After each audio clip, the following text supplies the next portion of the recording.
Thought so. You want me to do it again? It's on now. Sure. Roll call. Please. Mr. Book is absent. Ms. Fritsch? Here. Mr. Hurley? Here. Mr. Costanzo? Here. Mr. Swaltoff is absent. Ms. O'Neill? Here. Mr. Pajowski? Here. Ms. Bradley? Here. Mr. Najarian? Here.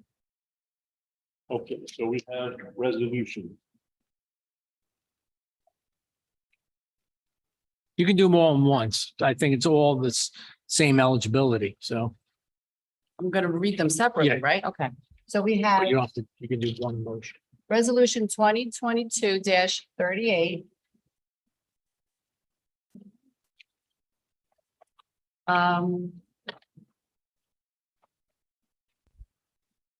Approval of a variance to permit an in-ground swimming pool for property located at 156 West Pleasant Grove Road, block 9901, lot 40.01. Eligible. No, wait, they're all, that's what I was meaning. All, you can read all three and have one vote. They're all the same eligibility. Resolution 2022-39, granting a variance to construct a fence for property located at 1 Hastings Court, block 5104, lot 1. And the last resolution is 2022-40. It is granting approval of a variance to construct a shed for property located at 177 South Stump Tavern Road, block 17501, lot 1. Good. Need a motion. Well, hang on. Eligible to vote are Ms. Bradley, Ms. Fritsch, Mr. Hurley, Ms. Bradley, Mr. Costanzo, and Mr. Najarian.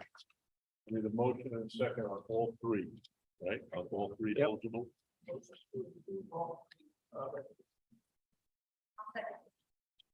The motion and a second, roll call, please. Wait, who seconded it? Ms. Fritsch. Okay, Ms. Fritsch. Okay, thank Roll call, Ms. Fritsch. you.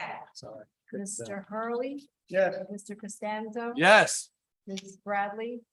And Mr. Najarian. Yes. Okay, there are no minutes. We're gonna move on to paying the vouchers. I got two vouchers for today's date, August 17th, 22. I got one for $250. And that's for King Reporting, and the secretarial is $150. I need a motion and a second on the two bills. Motion to pay both bills, $250. We got a motion and a second, roll call on the bill. Ms. Fritsch. Yeah. Mr. Hurley. Yes. Mr. Costanzo. Yes. Ms. Bradley. Yes. Mr. Najarian. Yes. Ms. O'Neill. Yeah. And Mr. Pajowski. All right, so we're going down. Go ahead. One announcement. Mr. Chairman, one announcement about which I am aware. Application number 8, Earl Investments LLC, preliminary final site plan number 857. You can see it was last on the agenda. The odds of it being reached were slim to none in any event. That matter is being carried to the October 5th, 2022 meeting without the requirement of further notice. So members of the public, anyone who's here on that particular application, number 8 on the agenda, that matter is being carried to the October 5, 2022 meeting. The only announcement about which I am aware. Okay, so now we're gonna swear in a profession. Sure.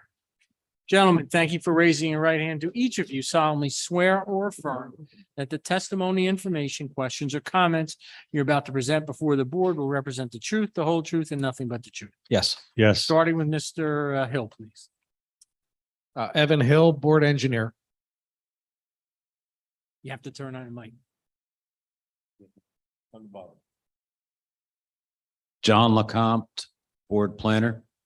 Jeffrey Paporo, Zoning Officer.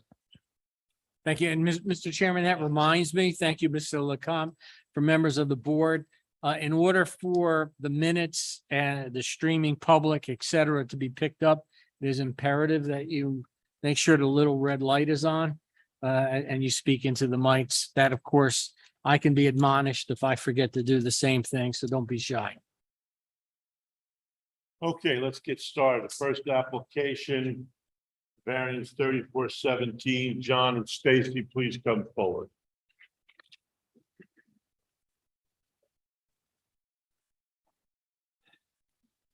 Mr. Riley, thank you for coming forward. You may have been sworn before, but let's do it again just in case. Do you solemnly swear or affirm testimony, information, questions, or comments you're about to present before the board will represent the truth, the whole truth, and nothing but the truth? Yes. If I may, Mr. Chairman, what may assist, I'm sorry, Mr. Hill, to put you on the spot.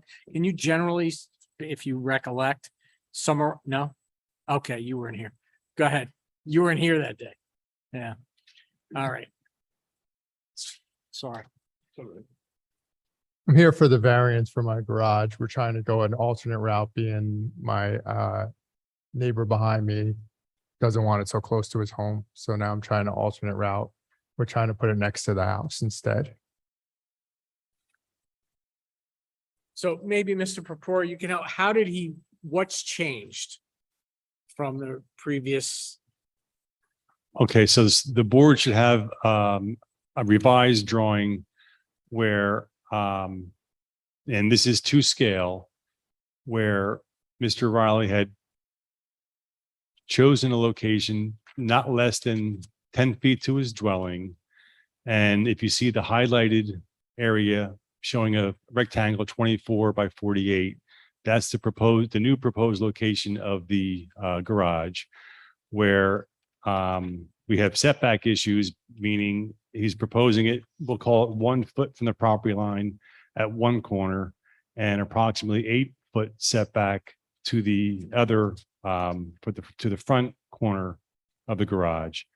Now, being as it's being placed forward of the house, an additional variance is going to have to be discussed, because no accessory structure can be forward of the principal structure.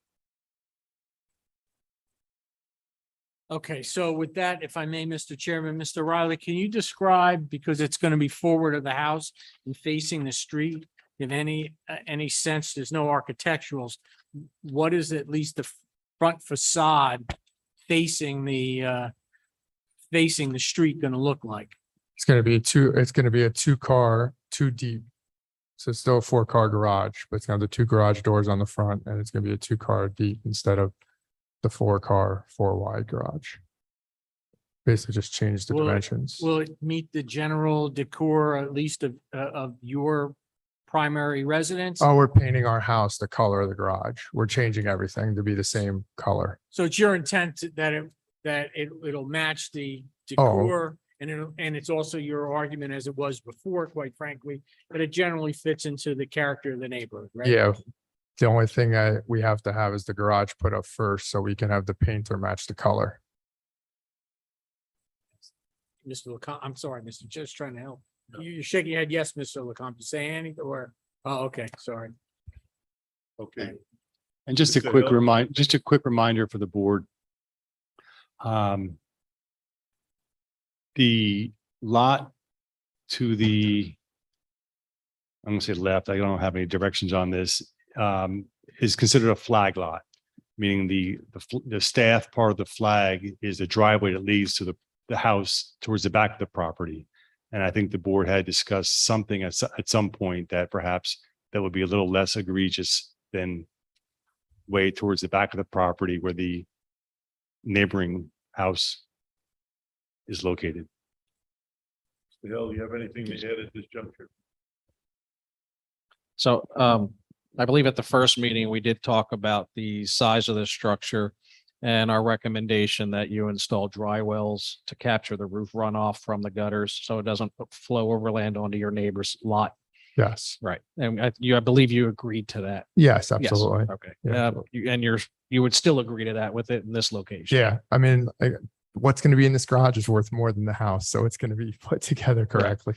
Okay. Thank you. Anything from planning? Any board members have questions like,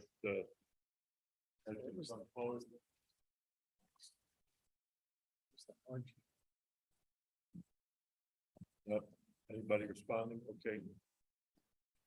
I'll open it up to the public then. Anybody in the public here to speak for or against this application, please come forward. Not seeing anybody coming forward. I'm closing up public session. Mr. Chairman, before you ask for a motion or discussion, Mr. Riley, can you remind the board and me, I'll put it on myself, what is your intent for the use of the garage?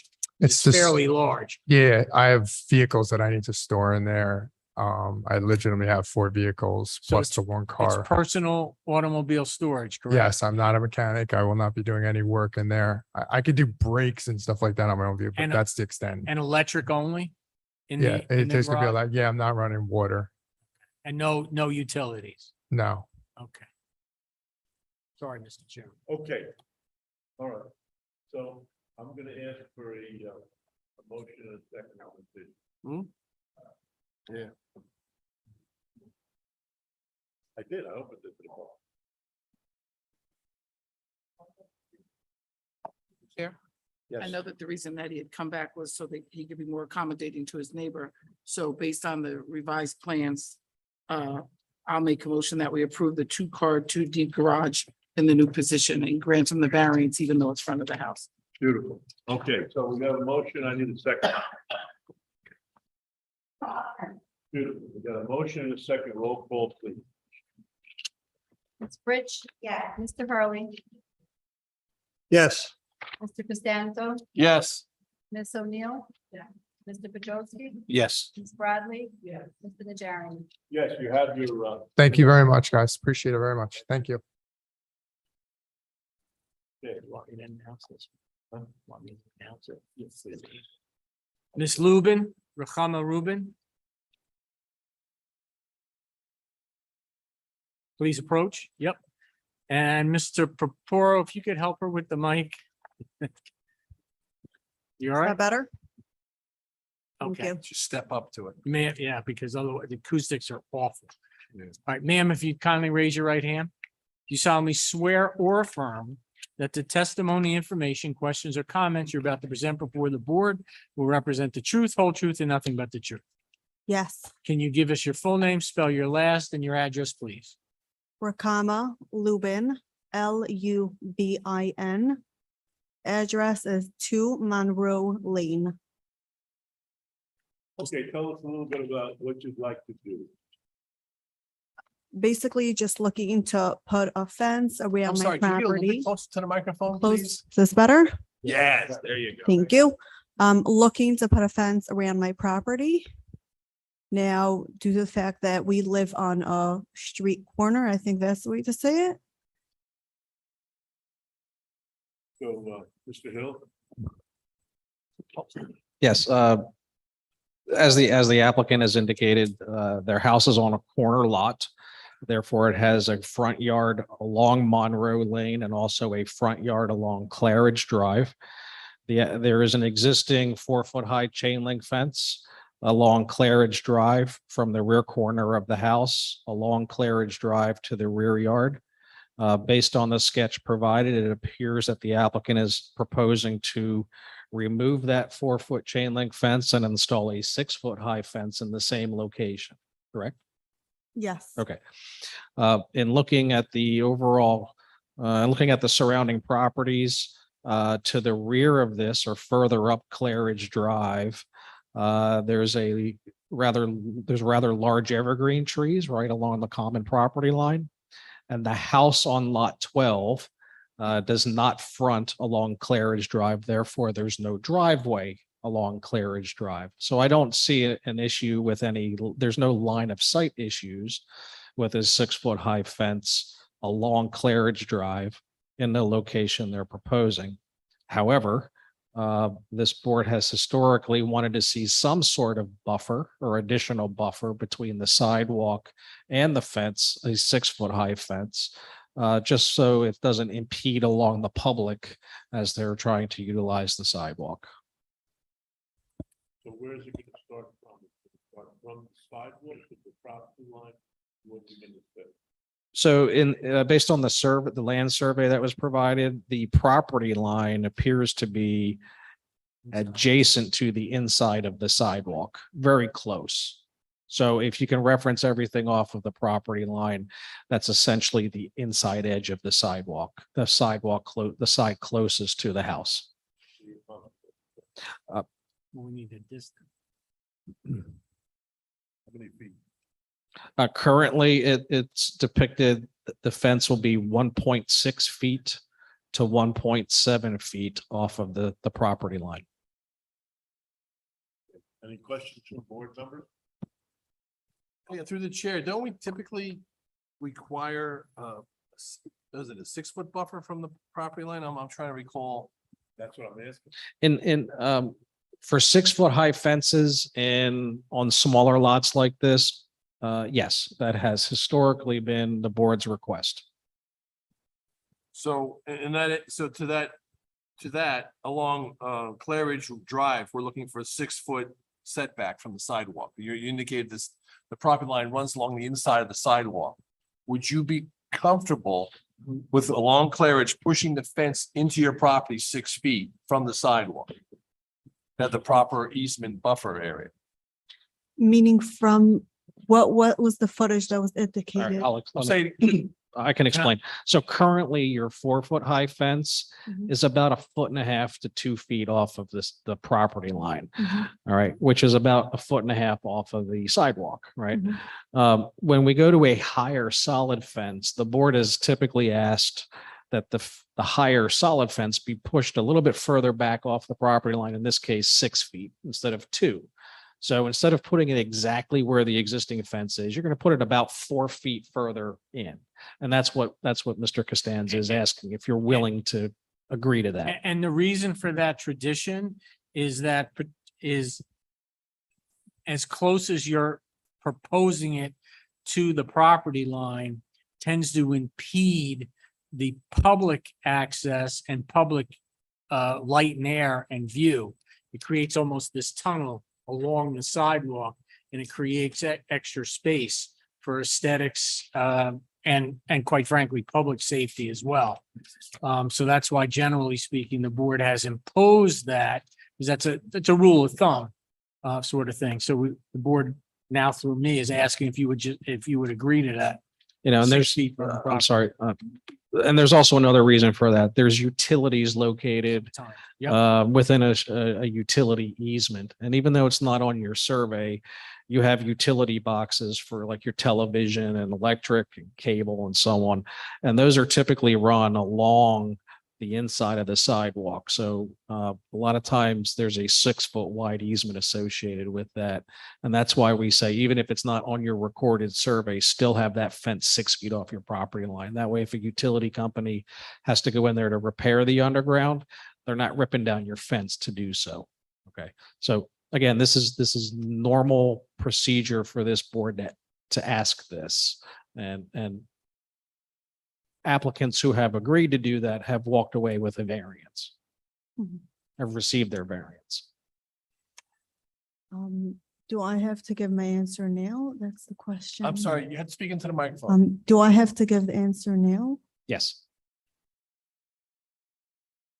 Or you can come back at a later date.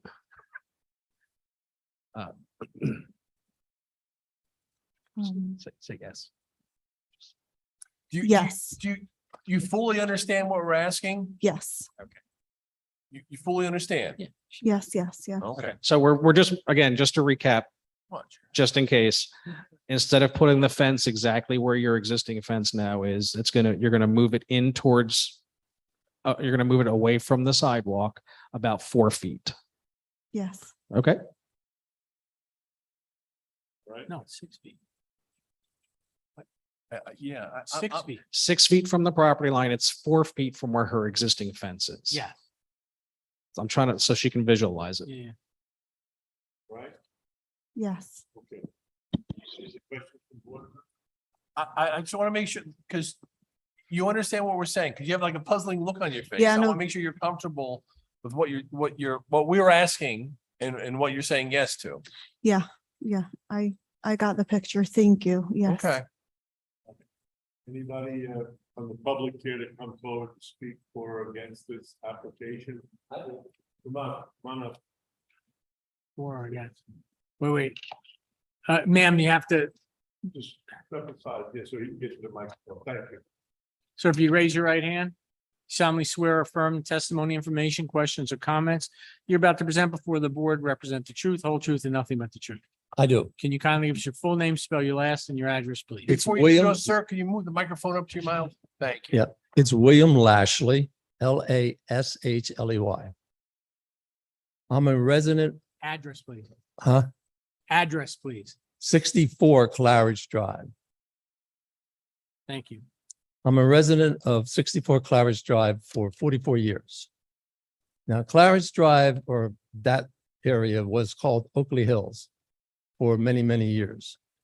There are certain kind of like codes, I guess, that communities live by. Number one, no fences were between the houses, the property line of the houses and the road.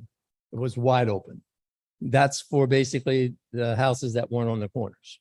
Corners are a little bit different.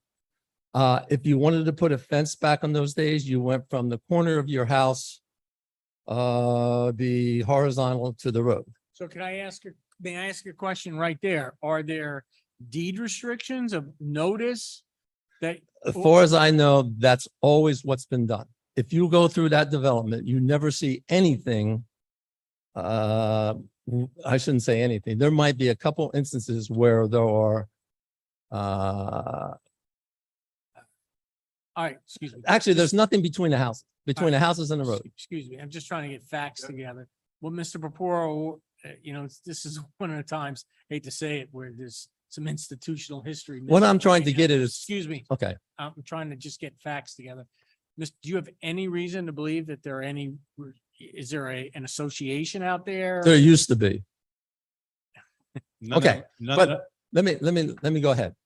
Okay, go ahead. The I'll ask- fact that you're putting, right now, there's a fence, chain link fence that's 1.5 feet or whatever from the sidewalk. To me, that's against code right there. The fact that that fence was there. To take and put a 6-foot fence, even 6 foot in, will make that whole community look bad because there's nothing within 30 or 40 feet of the houses along that road. You're going to take and put a 6-foot fence now 3 feet off of the road. 6 feet, yeah, off of the road, which will be the only structure in that whole community that has anything that close to the road. Yes, it is. What is it? What else? There's one other chain link fence that might be 3 or 4 feet up a hill farther up. Take a ride around.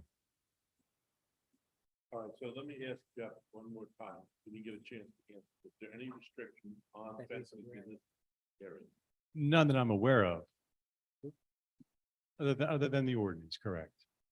So, I mean. Well, I'll answer, excuse me, I'll ask it differently. Do you have any reason to believe that based on code or otherwise that there was a homeowners association or there were any encumbrances that would prohibit or the installation of the fence as the applicant requests?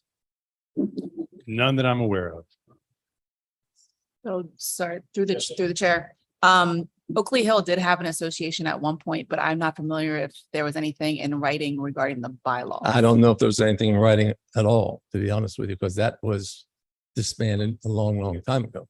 And even if there were an association, we would. Well, the association doesn't exist. Sir, finish. We wouldn't get involved with what the association asks for. It might be conditioned on an association approval, but this board wouldn't get involved with that situation. So my concern on behalf of the board is that and this is why boards are made up of local people, because there's local knowledge. That there may, based on the testimony I'm hearing, of course, the board can determine differently. There may well, we don't have a title search here. There may be deed restrictions into the design that the granting of this application may be against covenants that are running with the land or not. And I would be, I think my opinion is the applicant would be better served. Sir, can you step away for a second? Ma'am, you come back, ask you a question. Sorry, you gotta bring it down again. When did you purchase the property, For this property? February, like 4 Oh. years ago. 4 years ago. You don't happen to have your title search, not your policy. What would that mean? All right. Sorry. What I'm getting at is if you had a copy of your search, the search would answer the question I'm positing. I just have two questions, if I may. Yes. One for Mr. Purporo. If this were not on a corner, would the property owner be entitled to do what they're requesting? It's tough to say because I really can't liken, Forget the deed of easements, forget, any homeowners associations. But just from a zoning point of view, from a zoning point of view, a 6-foot tall solid fence can be installed from the home towards the rear. Right. Cannot be built forward of the house. and her problem here is that she's on a corner. Correct. Okay. Second point, do we even get involved with these deed restrictions? That's a private contract. It's not a governmental easement. It's not a governmental restriction. It's a private restriction that if someone objects, they can deal with that themselves. Do we get involved in things of that Well, we nature? generally like to be informed about what the conditions are if they exist and they're easily ascertainable, because it could in fact give a false sense of false sense of security to the homeowner. We don't even know if a homeowners association don't. exists. So this is part Well, of it's like, not, we can take the gentleman at face value for that. The point is, are there restrictions of record? can I ask a question? This is part of the various Brookwood developments, correct? No? It's not part of the original. I'm sorry, through the chair, to Oakley Hill. I don't know. It's not You can Brookwood. do what you want. They're legal issue. I mean, it would be up to somebody else to enforce it, to sue over it. And he's also testifying he doesn't meet the character of the neighborhood. But that's something different. Can we impose a condition, for example, that the applicant is on notice that there may be a deed restriction? If there's a violation, it would be her responsibility to correct it if necessary, but it's nothing that we can do. And yes, and the corollary to that is as part of resolution compliance, they can run the title search to ascertain if in fact there are any restrictions. The applicant could. You can impose that. That's what I would do. Let's assume for the sake of discussion, there is a restriction. What do we do about it? What can we do? Well, what it would do is it could perhaps bolster the gentleman's testimony as to why this fence doesn't fit into the character of the neighborhood. There may be a reason for that, and that reason may well be that in fact, there are these encumbrances and conditions that have been there for X number of years.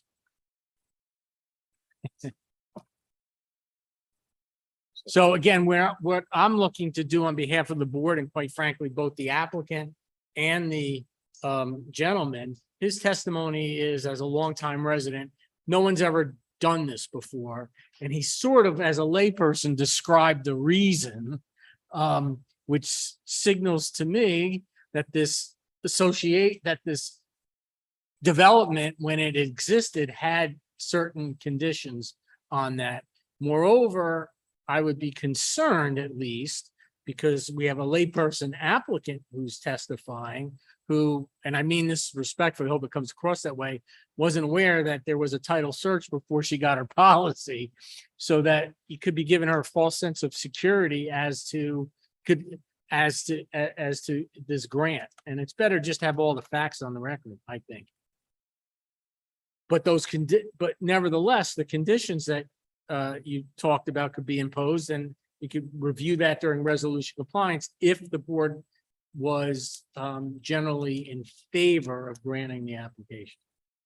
The other interesting question is, if there was a homeowners association, it may no longer exist. Now what? Another then it becomes a legal issue as to who would enforce it.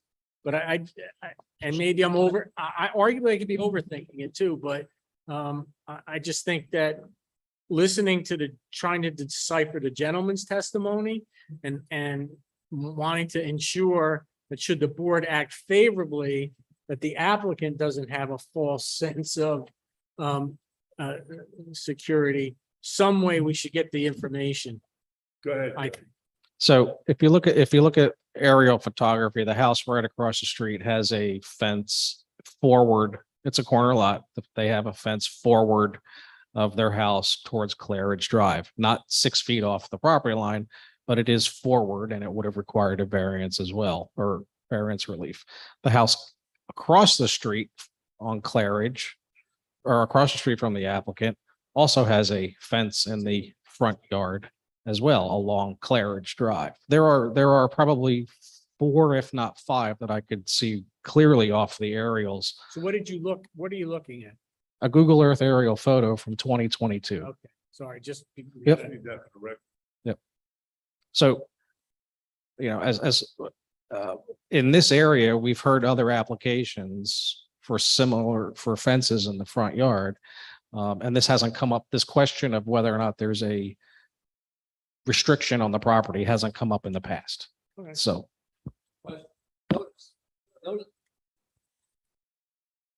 Notice the distance those fences are that you just referred to. They're not 6 feet off or 3 feet. They're like 25 or 30 feet off of the road. I did state that they were not 6 feet off the property. but- And the road is not the property line. We have to property line. We have to talk property line. Right. The applicant's not proposing 6 feet off the road. They're proposing 6 feet off of their property line, which is approximately Well- 12 feet, 12 feet off of the road. All right. Okay. Let me put it this way then. Their fences are more than like 24, 30 feet off of the sidewalk back. They're not 6 feet off of the sidewalk. And they're also they're running off the end of their house lines. If you look at that. Okay, let the young lady come back up. Well, is there any other member of the public? I want to ask her another question. Now, this fence is going to be doing what? What is the safety issue with the fence? Tell us what the hardship is. The purpose of the fence is for privacy due to the fact that we are on the corner. It would just give a better feeling You have that, children, yes, so it's to protect the children. I could let my children, run around the backyard. No, I'm saying this way I could let the children hang around in the backyard, not feeling like they're really out in the street. So the fence is for protection. Yes. I wanted that for the record. We hadn't had that statement. I know. Is there any other members of the public who'd like to speak? On this matter? One other comment. Yeah. There is a fence there now for their protection. I didn't hear what you said. There is a fence there now for their protection. There's a fence there now. They The changed testimony the was fence. it's going to be removed for this. So Okay. So it's up to us. Any board members? we got to close the public. I'm going to close the public session at this moment. It's up to us, board members. We've listened to the documentation, the dialogue. We have to come up with a motion. Based on the testimony that I've heard this evening, I'm in favor of putting forth an affirmative towards this application with the caveat that at time of, how is it probably worded? Well, that it's 6 feet off of the That part, well, off the property line, and that as a condition of approval, the applicant provide both a deed and a title search to verify whether or not there are any conditions of record. And that if there are conditions of record, that at least administratively should come back before the board for further discussion. That is my motion. Mr. Chairman, may I? Yes, I agree with Mr. Costanzo on his motions with one exception. I think it's an unnecessary burden on the applicant to have to do a title search. Number one, had this not been a corner piece of property, she would be allowed to do what she is requesting. So there's a hardship there because of the location of the property itself.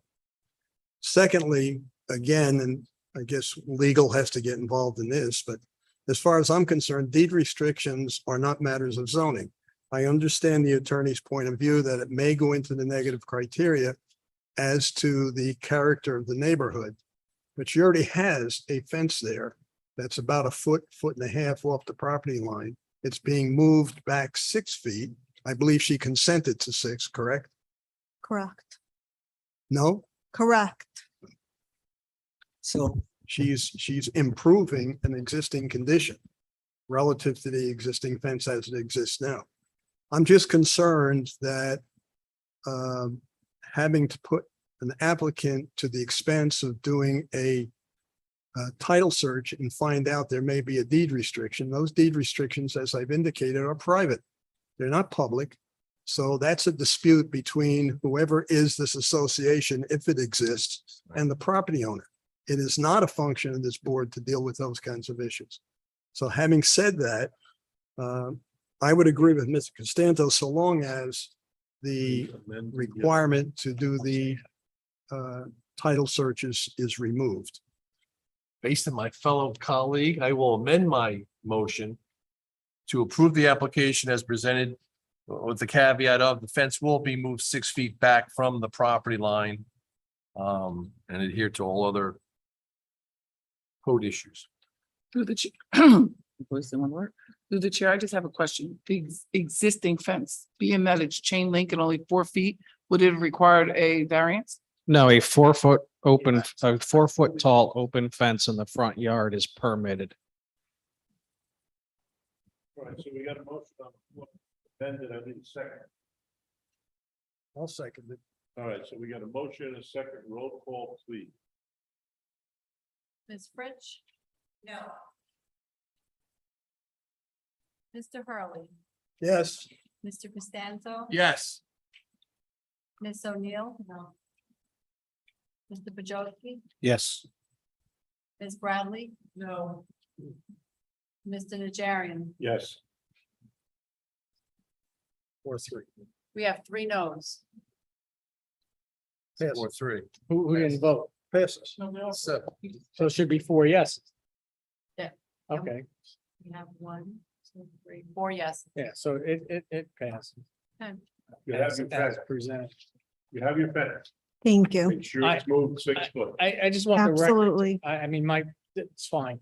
The record should reflect, that I perceive the reason for the no is the fact that it is the basis of the condition. Correct. Right. Based on Right. the condition, the corner lot and the character of the neighborhood. All right. Okay, Thank you. thank you. Yeah. She's gonna. Yep. Wanna read that one? Ms. Castell? Warren, yeah, 3424. All right, ma'am, let me, before we even start. So one of our, this is actually a very good learning circumstance. So Ms. Bradley had to step down because she's within 200 feet of your property, right? Yeah, so she received notice, so she can't sit. So ma'am, you're left with 6 people. You saw what happened at the last vote. It was 4-3 in favor. But if for, and I'm not prejudging anything, but if you end up with a tie vote, a tie is a no. You have a right to proceed with 7 members. We had 2 people absent. So normally this wouldn't be a circumstance here. But if you want to proceed, it's at your risk, or we can carry your application to the next meeting so that you have a full board. If I get a no, can I come back another time? Nope. Unless you substantially change your application. You don't get a second bite at the same apple.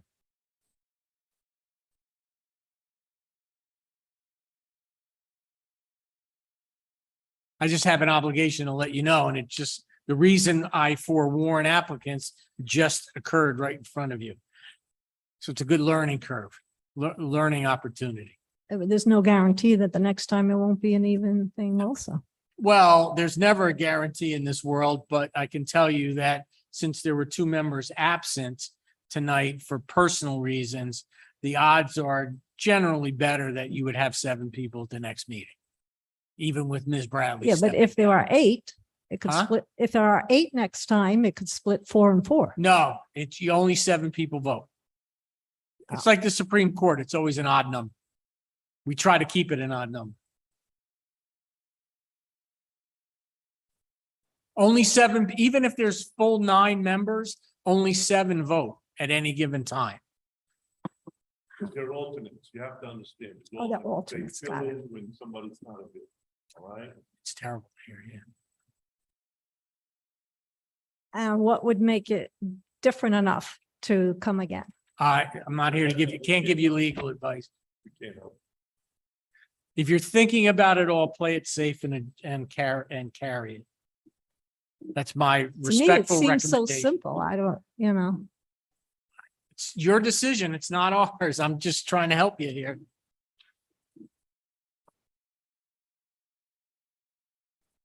You should do it. All right, we'll proceed. Okay, then you're sworn in. please. Ma'am, do you solemnly swear or affirm, you have to raise your right hand.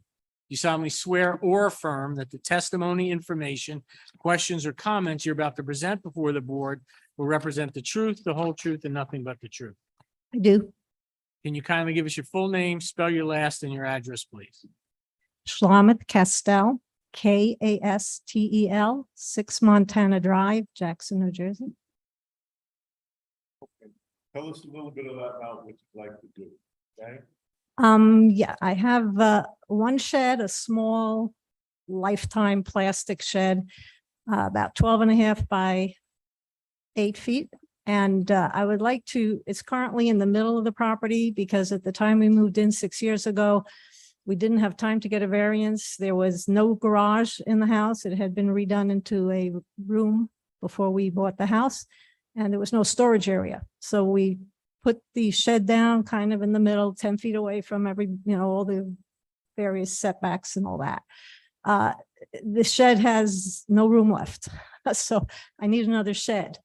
And the spot where it's at, there's like not enough room. It would be very awkward to put it. And in any case, it's not a very big lot. So it makes sense to try to move it more towards the border of the property. Now, we happen to have in this property a concrete area that was originally a swimming pool front. You could see kind of where the diving board was attached. So yeah, you could see it in the diagram. So that's concrete and it's solid cement. Don't really have a use for it. And it just makes sense to move the shed, the current shed where it is, over to that concrete. And allow me to put a second shed that I will need very quickly. The third shed is for the future. I don't know that I'm going to ever use the third shed. I just figured it does fit 3 sheds on the concrete. Might as well get the variance to allow for 3 sheds.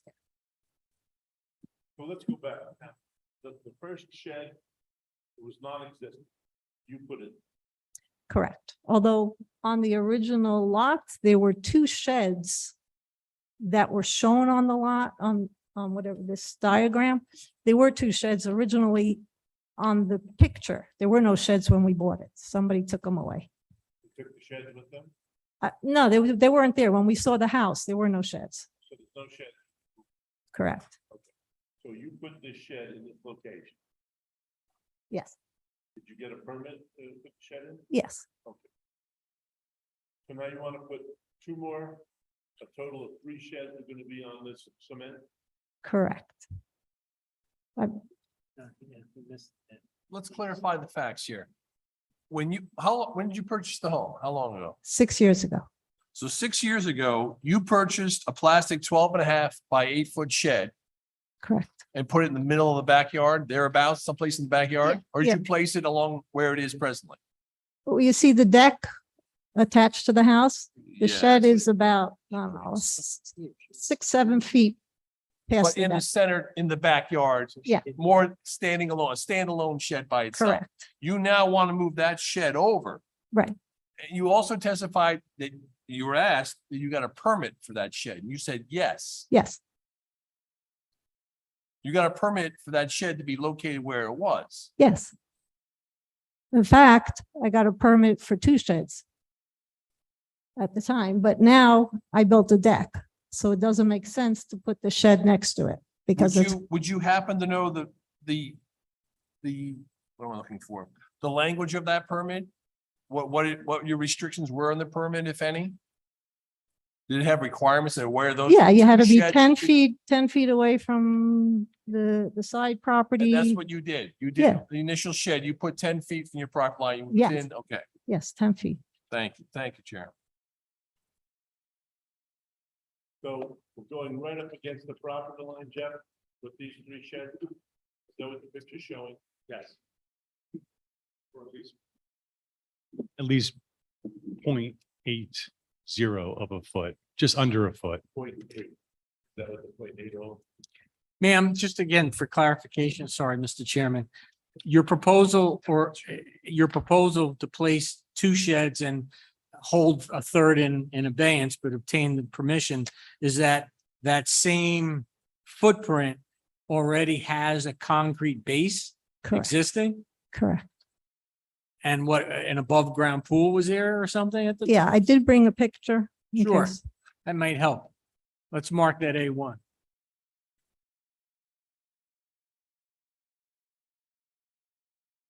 So. While we're waiting, through the chair, Yes. the 2 additional sheds, what type of dimensions will these new sheds have? 12.5 by 8. They'll all be the same type of construction, plastic? Yeah, I'm gonna probably build the new one, move everything that's in the old one over to the new one, and then when it's empty, pick the plastic guy up and move him to the other, next to the other one. You bringing any utilities to these? No, Like, no. This is plastic. You can kind of see the shed in the picture. It's a plastic lifetime thing. Through the chair? As per your diagram, you're putting the 2 sheds to the east of your property, the side of your property, but how far back is it off the rear of your property? It's not going to be 10 feet. The concrete goes further, closer than 10 feet. Do you know So- how, again, you know how far the sheds would be from the back of your property?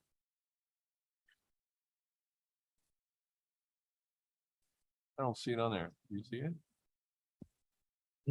For the chair, I can, I'm going to guess it's about 4 feet. yeah, for the chair, I was going to estimate it was closer to 5, I don't know. about 5 feet. Yeah, Thank you. I that's don't know. fine.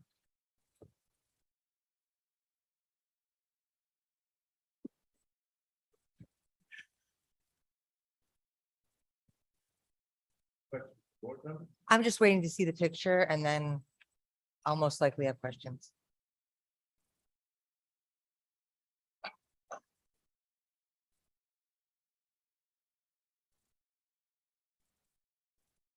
I don't see a problem with it, based on the fact that you have the slab of the cement, right? And you want to fill it with sheds. Yep. And what are you gonna be putting in the shed? Just give us something for the record. My lawnmower, we have a sukkah, the boards from the sukkah. We have seeds, I don't know, shovels, it's got nothing Miscellaneous. miscellaneous stuff. Through the chair, Yes. when it rains, if it's right up against the property line, Evan, where's this runoff going to go? Is it going to end up in the neighbor's yard? Well, the way the roofs go this way, so they would come back down on my yard.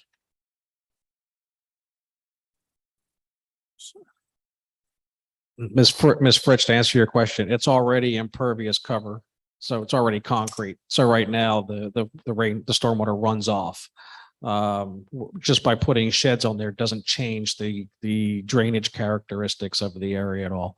There'll be no impact if there's sheds on this concrete slab. And also, from a lot coverage perspective, the applicant's well below the maximum permitted lot coverage for this lot anyway. Let me ask this question though, following up on that attempt to help.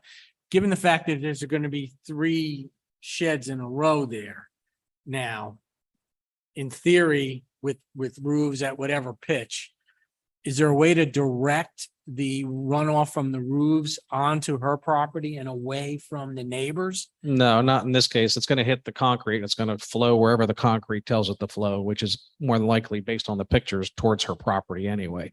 So there's no stormwater to be worried about because it's already occurs. There's no runoff to worry about because it already occurs because of the concrete.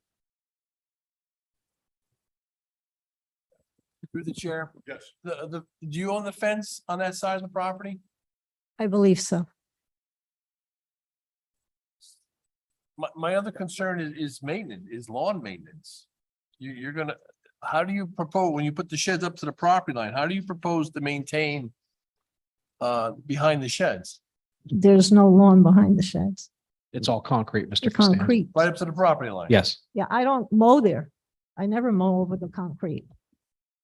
The concrete's only just about 10 inches off of the property line. So So it's like 10 inches. You have potential of 10 inches of under of growth. There's Weeds, not et 10 cetera. inches there. Excuse me? There's not 10 inches there. If you look at the picture, there's not 10 inches there. Well, the picture's at an angle where I can't make that determination. No. I'll have to go off your testimony. I'm just saying there's no growth there.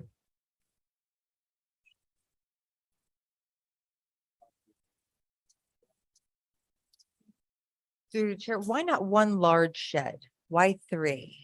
Oh, because I already have one. I don't know. Somebody said I should get a big one, but it just seemed like I already have one, and this way I could increase slowly, like get a second one. Is it better if I get one? Does that make it? I mean, if I was your neighbor, honestly, I would think yes. Much Really? better than like these 3, but that's just me. I mean, if I have a neighbor who cares, I would consider it. But to me, they're a little more lightweight, these little plastic ones. So for the chair, to Ms. Fritz's question, an 8x12 shed does not require concrete footings, right? It's less than 100 square feet. So each one of these would not require concrete footings in itself. If you put one larger structure in, it would have to go through the building permit process and so on. These are pre-manufactured plastic sheds that you put together. You buy them at Home Depot. They're very lightweight. They self-ballast with the material that's in them. They don't require footings or foundations. The fact that there's already a concrete slab there is actually a benefit from that standpoint. So hopefully that helps clarify. your They don't question. get bolted to the ground at all? They don't get bolted to the concrete? Most of them don't, no. No, Through the chair, what's the hardship if it stays at the required 10 feet?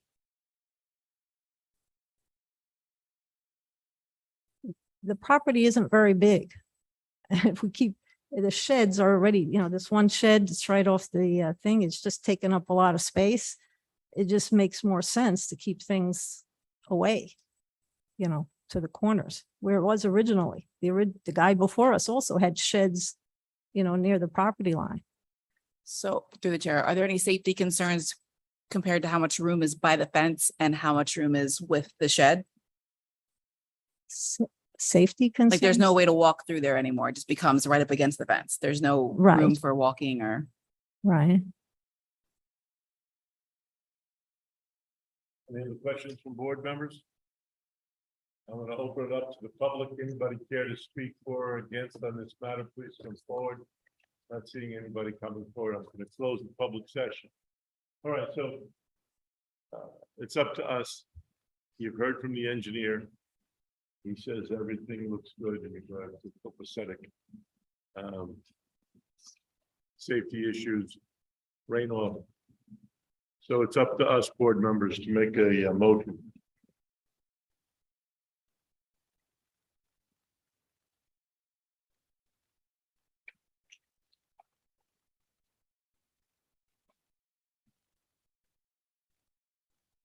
Any discussion? I personally just don't like the idea of 3 sheds. I think we could be starting a precedent where it's just going to. If we grant 1, in my opinion, then it could end up looking like all these little sub homes, like, Well, I don't think there's any restrictions on the amount of sheds you're allowed, Jeff, right? I thought it was 1. Yeah.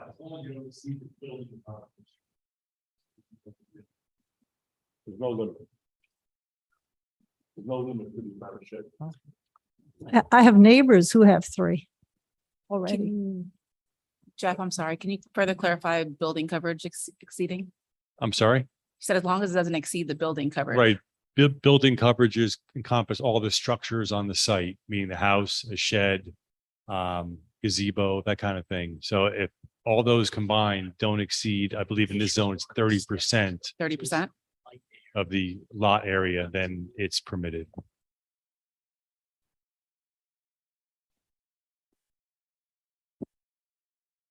I need a motion.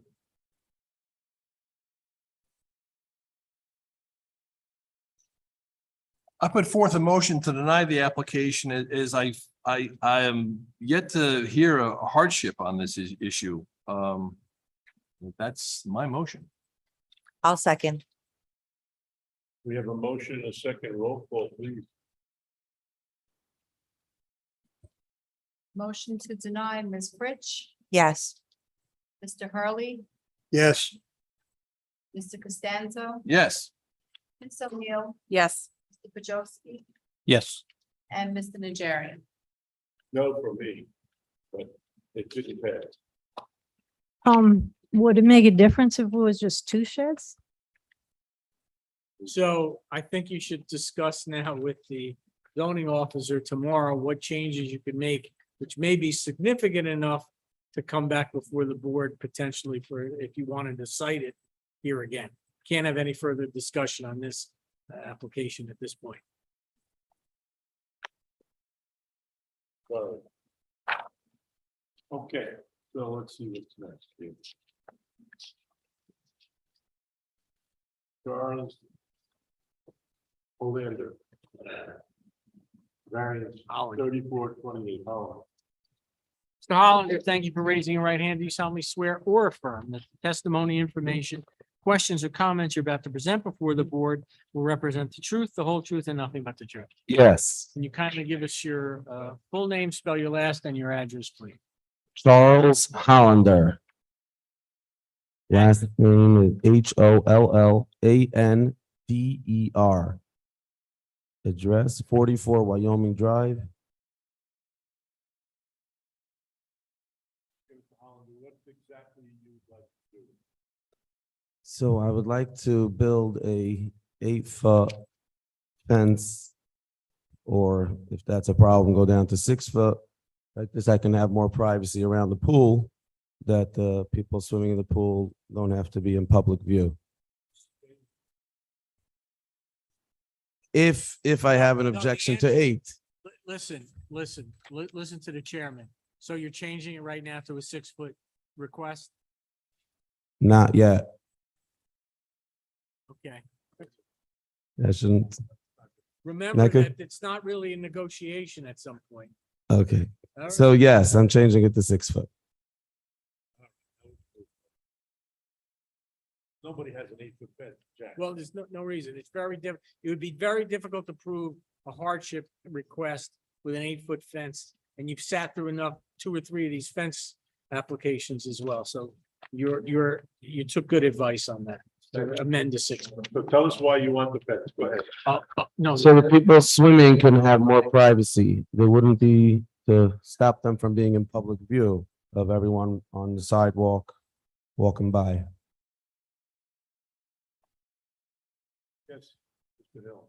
Okay, so just to, based on the survey that was provided, which is fairly recent, it's only about a year and a half old or 2 years old. Or no, I'm sorry, a year old. There's an existing 4-foot high open fence along the concrete sidewalk along Wyoming Drive. It appears to be right off the edge of the sidewalk, which would be on the property line. To the right, which will say to the south of the property, but right on the plan, there's an existing 6-foot high white vinyl fence between this homeowner and the adjacent lot. And there's also a 6-foot high vinyl fence between this home and the lot to the east. There is a 4-foot high vinyl fence in the front yard. However, that's permitted. That's not why the applicant's here. The applicant is here because he wants to change the 4-foot high, a portion of the 4-foot high open fence in the front yard to, I'm hearing 6 feet now, 6-foot high, 6-foot high solid. Mr. Proforo, again, for my own edification, at least in case I have to draw something up. The pool, respectfully to me, is in an interesting location. Can you articulate, is it in a front yard? How did it get there? I guess from, Well, I didn't research how it got there. So and we can't. I cannot can't comment hear on you that. either. Well, I'm just trying to get a thought together. Oh, sorry. I can't tell you how it came to be, and didn't do research to that effect. But I can't say for sure that it's not in the front yard with the way Wyoming Drive winds around. So I can't give you a better answer than that. And again, the reason the board, so you have my benefit for whatever it's worth of my thinking. The reason I asked that question is it is in a unique location and it exists and it's a major amenity already. Different than some of the other cases that you have, or it makes it more unique. And it also appears that these existing paver walls, do you have topography issues there too? Why are there the paver walls? The ground slopes down. So the answer is yes. Okay. So that again is another uniqueness to this particular site that may lead the board to view the proposed location of the fence for safety and security. Through the chair. Yes. I did go to the property. I grew up at the other end of Wyoming. Mr. Gertner, you made a couple of great points, and Jeff, you as well. Wyoming starts here and slopes all the way up. His property is the last house. So when you're looking at the property, the pool literally sits, it's the side and the front all at the same time. There's currently a 4-foot fence there. There's also some type of hanging curtain, correct? Well, yeah, Right? There's a hanging curtain currently there, I guess for extra privacy. But it's situated in a very unique place and it does slope. Because where it's located, it does slope. So I can definitely see where that could create an issue. It slopes toward the street. Can you describe that slope? I wasn't in the backyard and with the curtain, you couldn't see it all, but it looks like it slopes down. So like when you're looking at the fence, like the fence is different, it slopes up and down. Looks like those paintings or retaining walls. Yes. Mhm. So it must slope down toward the road. Right. Is there a curtain presently? the curtain is only closed once in a while if, you know. No, let's not address, that's not really relevant to this. Yeah, but it's not really relevant to this particular. I'm concerned about. He's asking for a 6-foot fence for safety, security, and privacy as existing. Let's focus on Mr. Through the chair. Let's focus. Was the pool there when you bought the home? Yes, Okay, so you knew what you were buying with. Okay, thank you. Mr. Chairman, may I? Yes, James.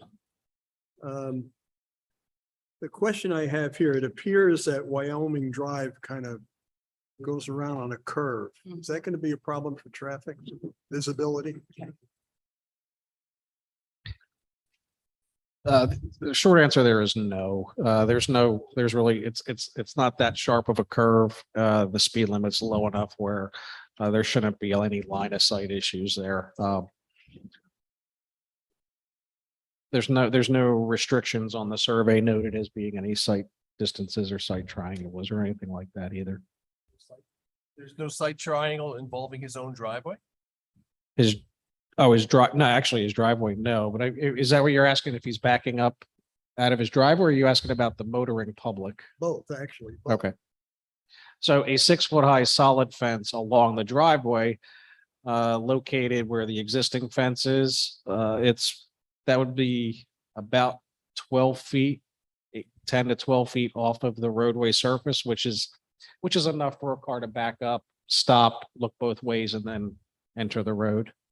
We've typically asked for anywhere between 10 and 12 feet. That's why we push some of the other fences off of the property, because it's only 6 feet, right? It just looks like if you extend Wyoming Drive in a straight line out and the curve of that road, it looks like there's about a 30-degree difference there. I mean, it's pretty significant, isn't it? Stop the fence right here. This. So that it's not up to the property. It was safe to the back down. Mr. Hill? I don't know if you heard what I asked. If you take Wyoming Drive and you extend it straight out Yeah, just a minute. and you look at the intersection with the extension of Wyoming as it curves. Mhm. There's about a 30-degree angle there. That's probably about right, 30 to 45 degrees. And that doesn't create a problem for oncoming traffic coming out of the driveway? No, not in that area. I don't foresee that being an issue. Okay. Through the chair. 45, I think 45 would be a good safe. Oh, yeah, Mr. Chairman, if I may, Mr. Hill, I think what the chairman is asking you Yeah, he's asking. is if, He's asking. I'll wait for. For the line of sight. Yeah, Mr. Hill, you see how the applicant is proposing the fence along his asphalt driveway? And Yes, it appears to the property line, is that true? yes, the property line is to the inside of the sidewalk. So I think what the chairman is asking, and it may address some of Mr. Hurley's concern, is simply along the asphalt driveway, start the fence at a 45-degree angle, 10 to 12 feet from the property line, towards then Wyoming Drive, so that there at least would be a mini site triangle there, so to speak, with the fence. Did I describe, you understand what I'm trying to at least articulate? I do not. All right, so let me show you. I think that would alleviate James' question in line of sight issue.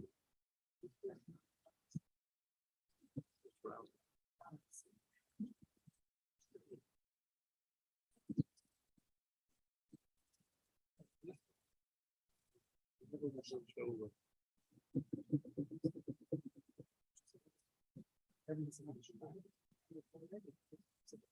me show you. Okay. So if I'm understanding the board correctly, they are concerned that you're going to have a 6-foot high fence along your asphalt driveway, pretty much to where the sidewalk is, correct? And the feeling of some of the board members is that's probably too close to the road for you to safely get in and out or to back up, especially with the oncoming traffic on a curve. So the suggestion was made, and I can probably show you over here, it'd be easier than to explain it, but the suggestion would be to not extend the vinyl fence all the way to the road along your driveway, maybe come back an extra 6 or 8 feet and then join up to where the fence is. So you're kind of cutting that corner that you currently have. I'm fine to do that if the fence company tells me that it's possible. It's possible. Yeah, it would be. In other words, you're just cutting off a corner. You're cutting, Correct. yeah, okay. I'm fine with If I that. can show you, if you want to see it real quick. Sorry, this one's old. But what they're suggesting here is instead of coming all the way out to this corner here, you come out to here, to there, and then along there. Okay, perfect. Thank you, sir. Okay, so that would be, based on the sketch, what I would suggest is the fence be no closer than, I'm sorry, extend. I think how to phrase this, that the fence would be from the front where the garage is, the right corner of the house, along the asphalt driveway, 8 feet from the property line, and then make a right-hand turn, which is south, to meet up with the existing fence. And then the existing fence would change to 6 foot. Okay. Any of the board members have any other issues? Yeah, through the chair, do we know how far this paver wall is from the property line? And will it interfere with the proposed placing of the fence line? If the fence is reconfigured the way we just talked about, there may be a need to adjust the what's listed as a paver wall in that immediate location. Adjustment in what fashion are you referring to? So it's clarity for the app. Either possibly remove it, relocate it to accommodate the fence location, but it shouldn't be, it's not a significant area. It's only like an 8 by 12 area. It's not large. Are we talking about a 6-foot fence measured from grade? Because it looks like grade changes with those retaining walls. The fence is, yes, but the fence changes with the grade. So it's a 6 foot high. The panels are 6 feet. From grade. Yes.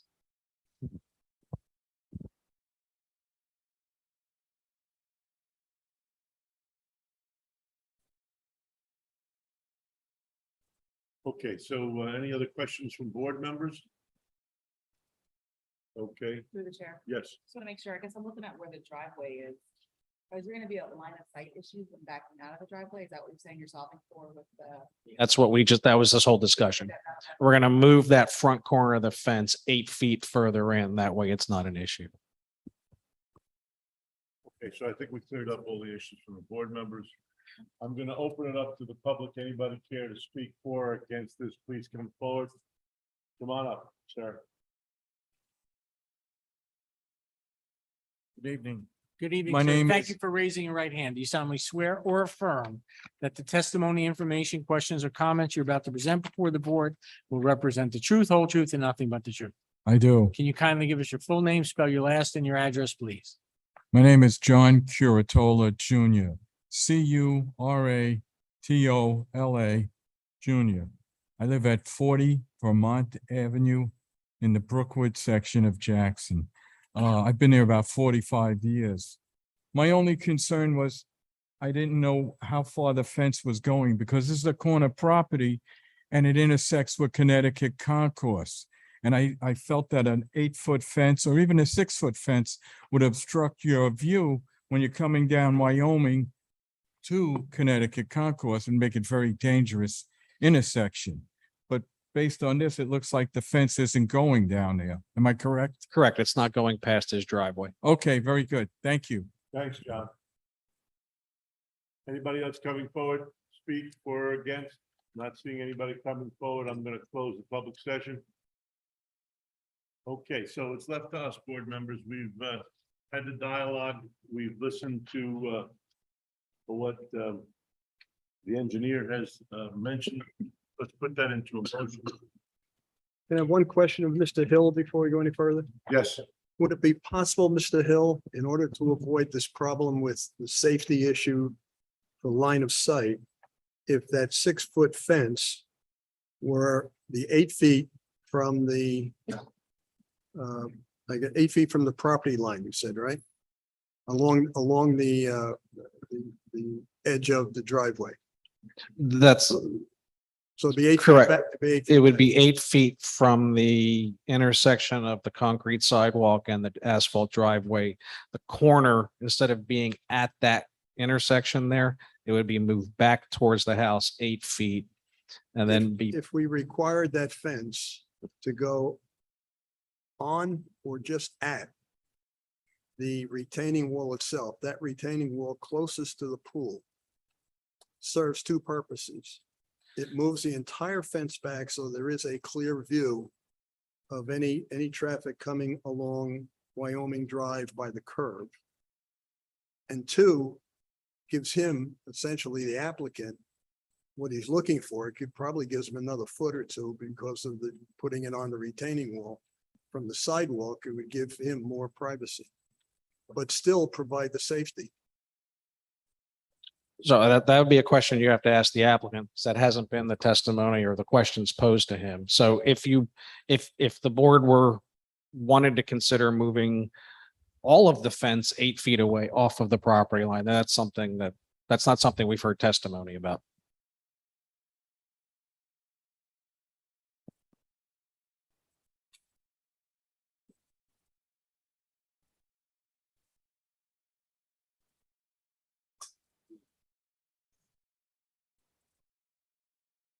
Sir, do you understand my comment?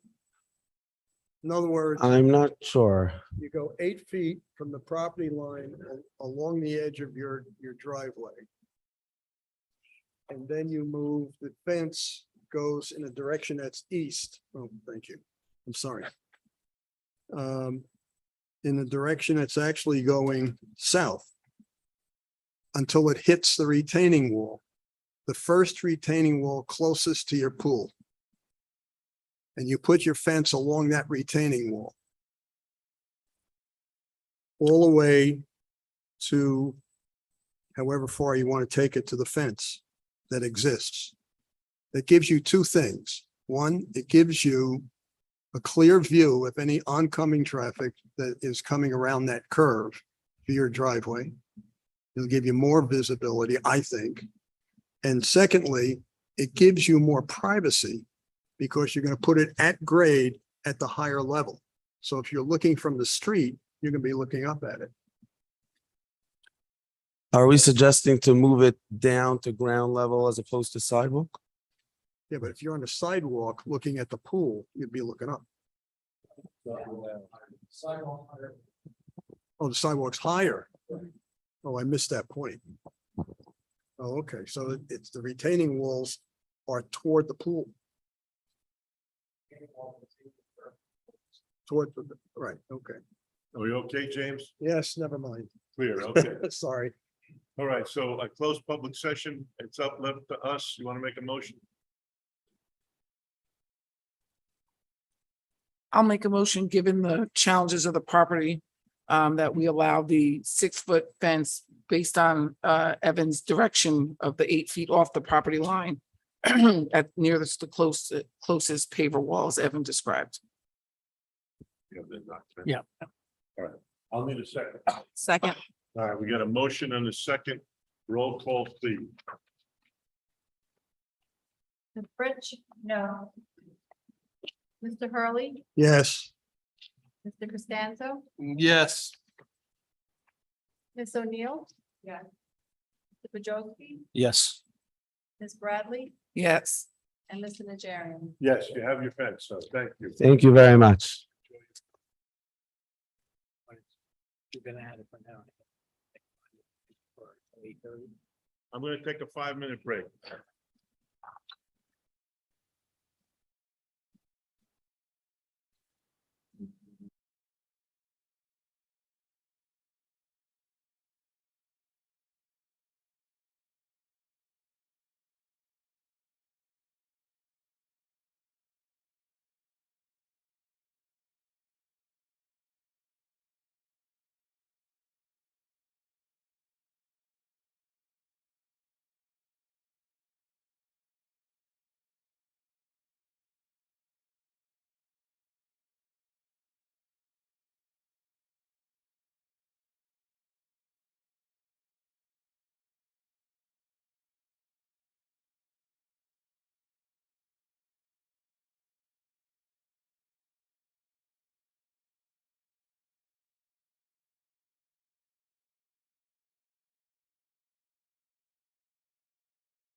Okay, now we have number 5, 26 Whitefield Road, LLC.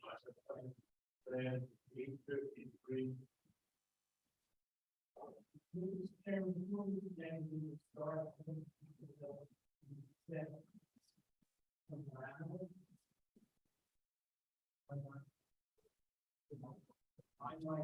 Is now on. So just a little bit of history behind this application. I had a moment, before we came back out of recess, I had a moment to speak with the applicants, professionals as well. This application was originally submitted as a minor site plan application. When they were just proposing some very minor additions to gravel and then some site lighting and so on. Based on revised plans, that has now changed to demolishing all of the improvements, constructing a brand new building and constructing a new asphalt pavement parking lot. That material, that information submitted is a variance plan. It's not a site plan. So it's my understanding the applicant's willing to amend their application to remove the site plan component, bifurcate it at this point, and just move forward with the variance plan because the information submitted does not rise to the level of a site plan because it's now considered a major site plan application and would have to be refiled as such. So I'm going to defer to Ms. Jennings to confirm if what I Yep, I said was is- actually going to say all that in my opening when I begin, that's accurate.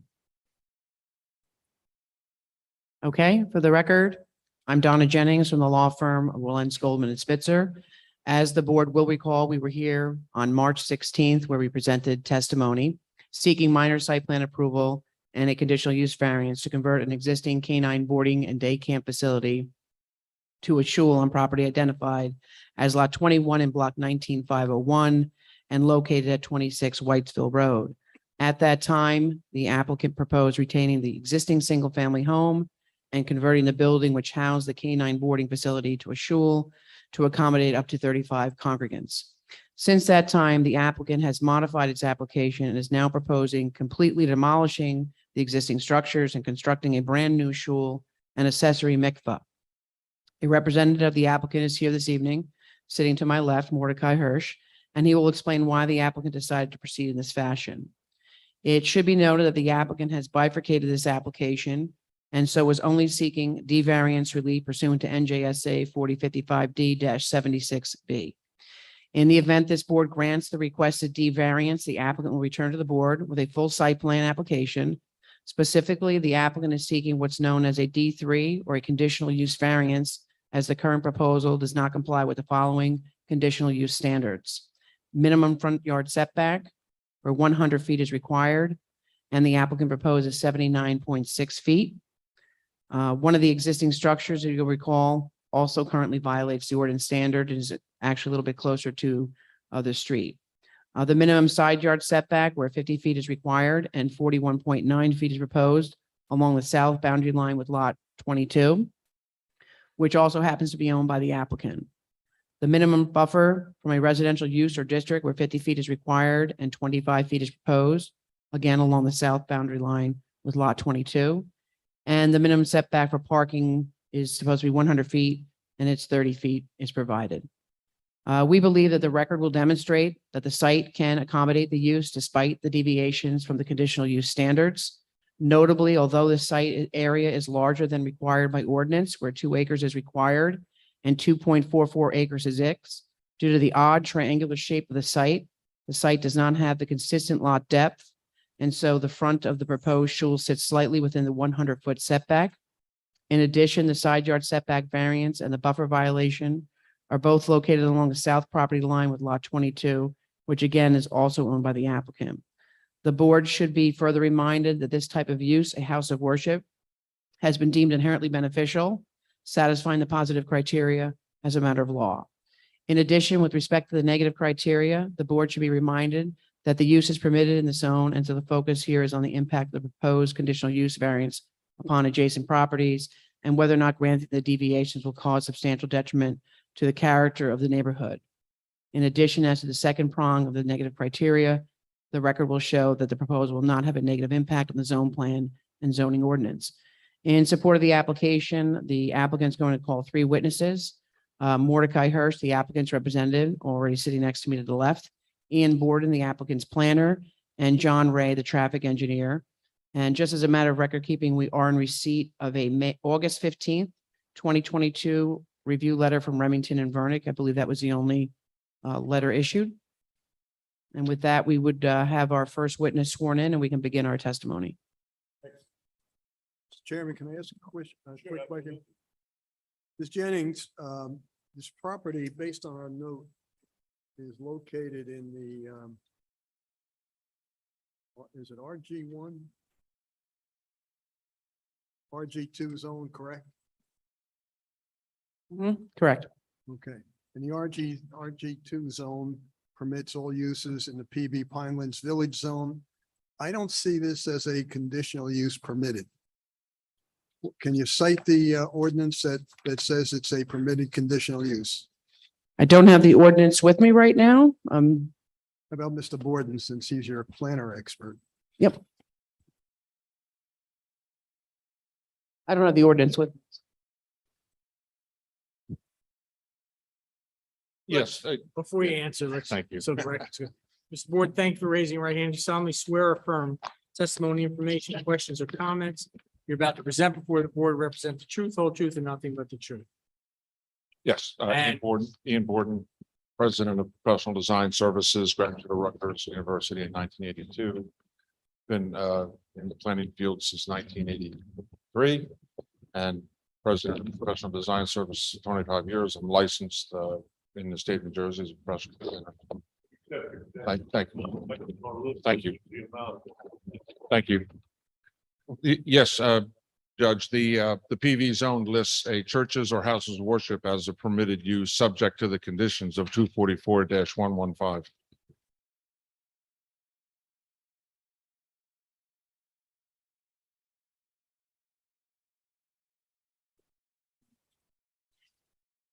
Just for the record. Bear with me a second, if you don't mind.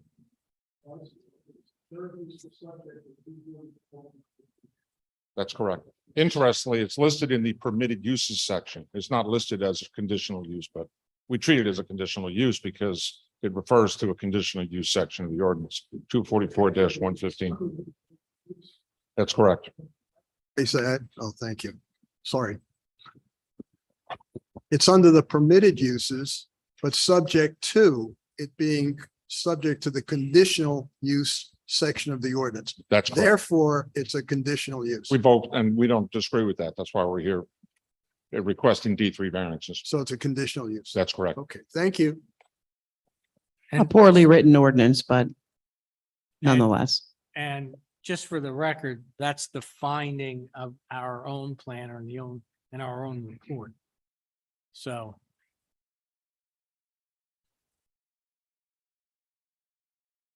Okay, with that, we'd like to have our first witness sworn in and he can begin to testify. Sir, if you'd kindly raise your right hand, do you solemnly swear or affirm that the testimony, information, questions, or comments you're about to represent before the board will be the truth, whole truth, and nothing but the truth? I do. Can you kindly give us your full name, spell your last, and your affiliation to the applicant? Mordechai Hirsch, last name Hirsch, representative for the applicant, 26 Whitesville Road LLC.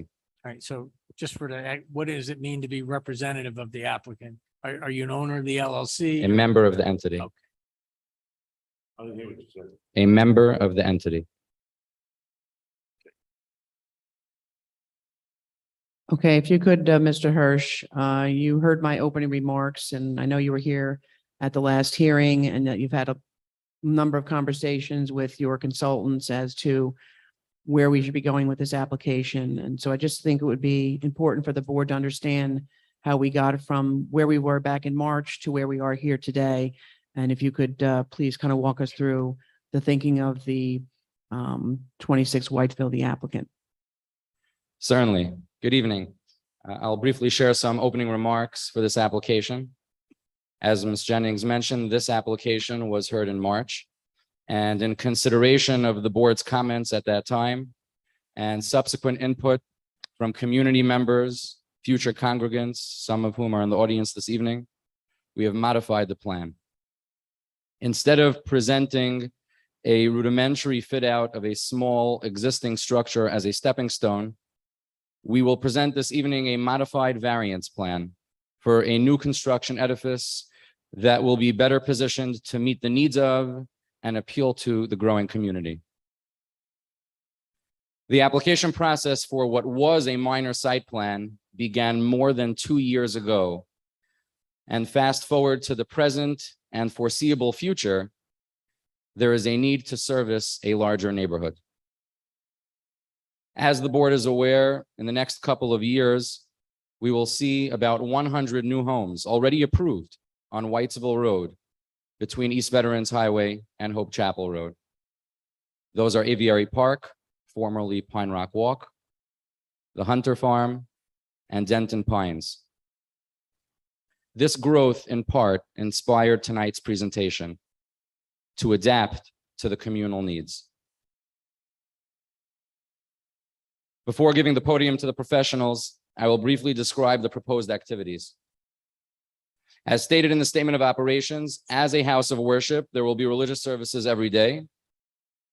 And in summary, the anticipated activities and approximate times are daily morning services from 7:30 to 8:30 a.m., evening services commencing 15 minutes prior to sundown for a duration of 30 minutes, a seasonal evening lecture. And on Sabbath and holidays, morning services from 9 to 11 a.m., regrouping 1 hour prior to sundown for a lecture, and evening services totaling about 1.5 hours. The proposed accessory structure will be a 1-story mikvah and is intended almost exclusively for use on the eves of Sabbath and holidays with pedestrian access and will not generate vehicular traffic. Through the chair, I need to know, I don't know what a mitzvah is. Can you explain that, please? What is a mikvah?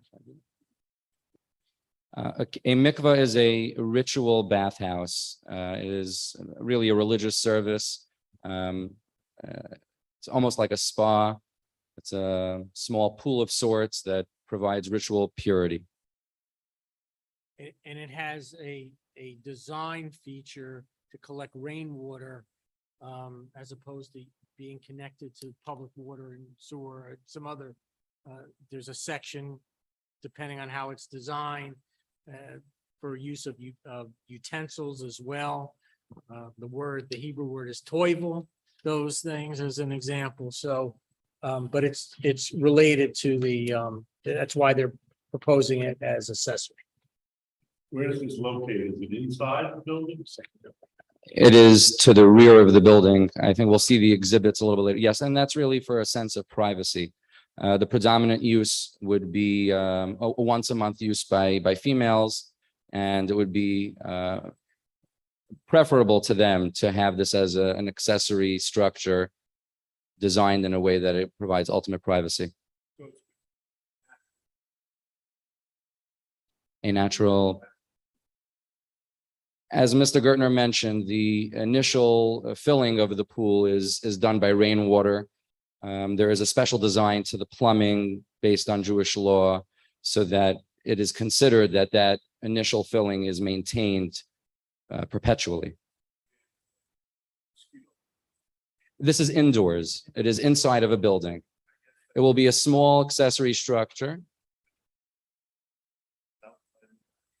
Well, it's not inside the actual principal building. I think that's the confusion. It's a separate and distinct building and accessory structure behind the main house of worship. Right. Yeah, no mosquitoes. And again, it's set back behind the main house of worship for privacy for the women that are using the ritual bath.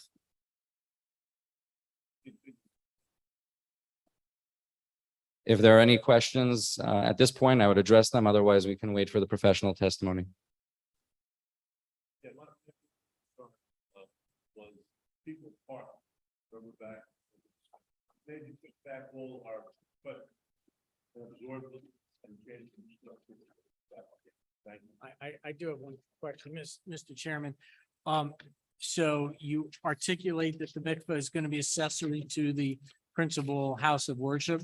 Will use of the mikveh be limited to members of that particular shul and congregation? Yes, And so Mr. Ray particularly will address that because of that interconnection. It will add no further traffic to his traffic numbers. certainly. You know, And like- again, I will reiterate that because it is intended almost exclusively for Friday evening or the evening of a holiday, when by law there will not be any driving, access would only be by pedestrians. So there will be no increase to vehicular traffic from this accessory use.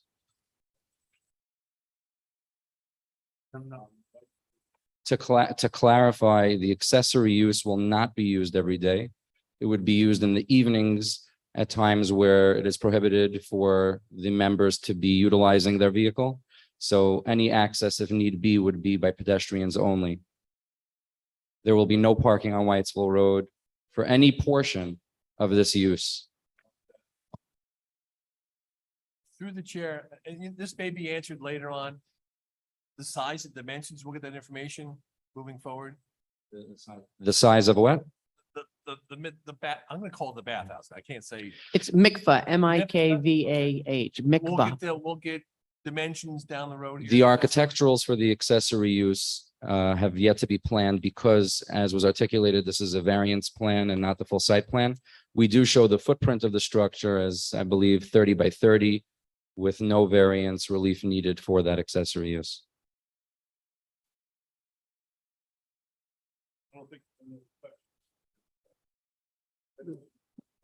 Thank you. I just wanted to make sure the record was clear as to how we got from our March 16th presentation to here. I think the applicant is trying to be very responsive to the board members' questions and concerns and thought about it and said, you know what, let's just go in with this plan instead. So with that, I'd like to have Mr.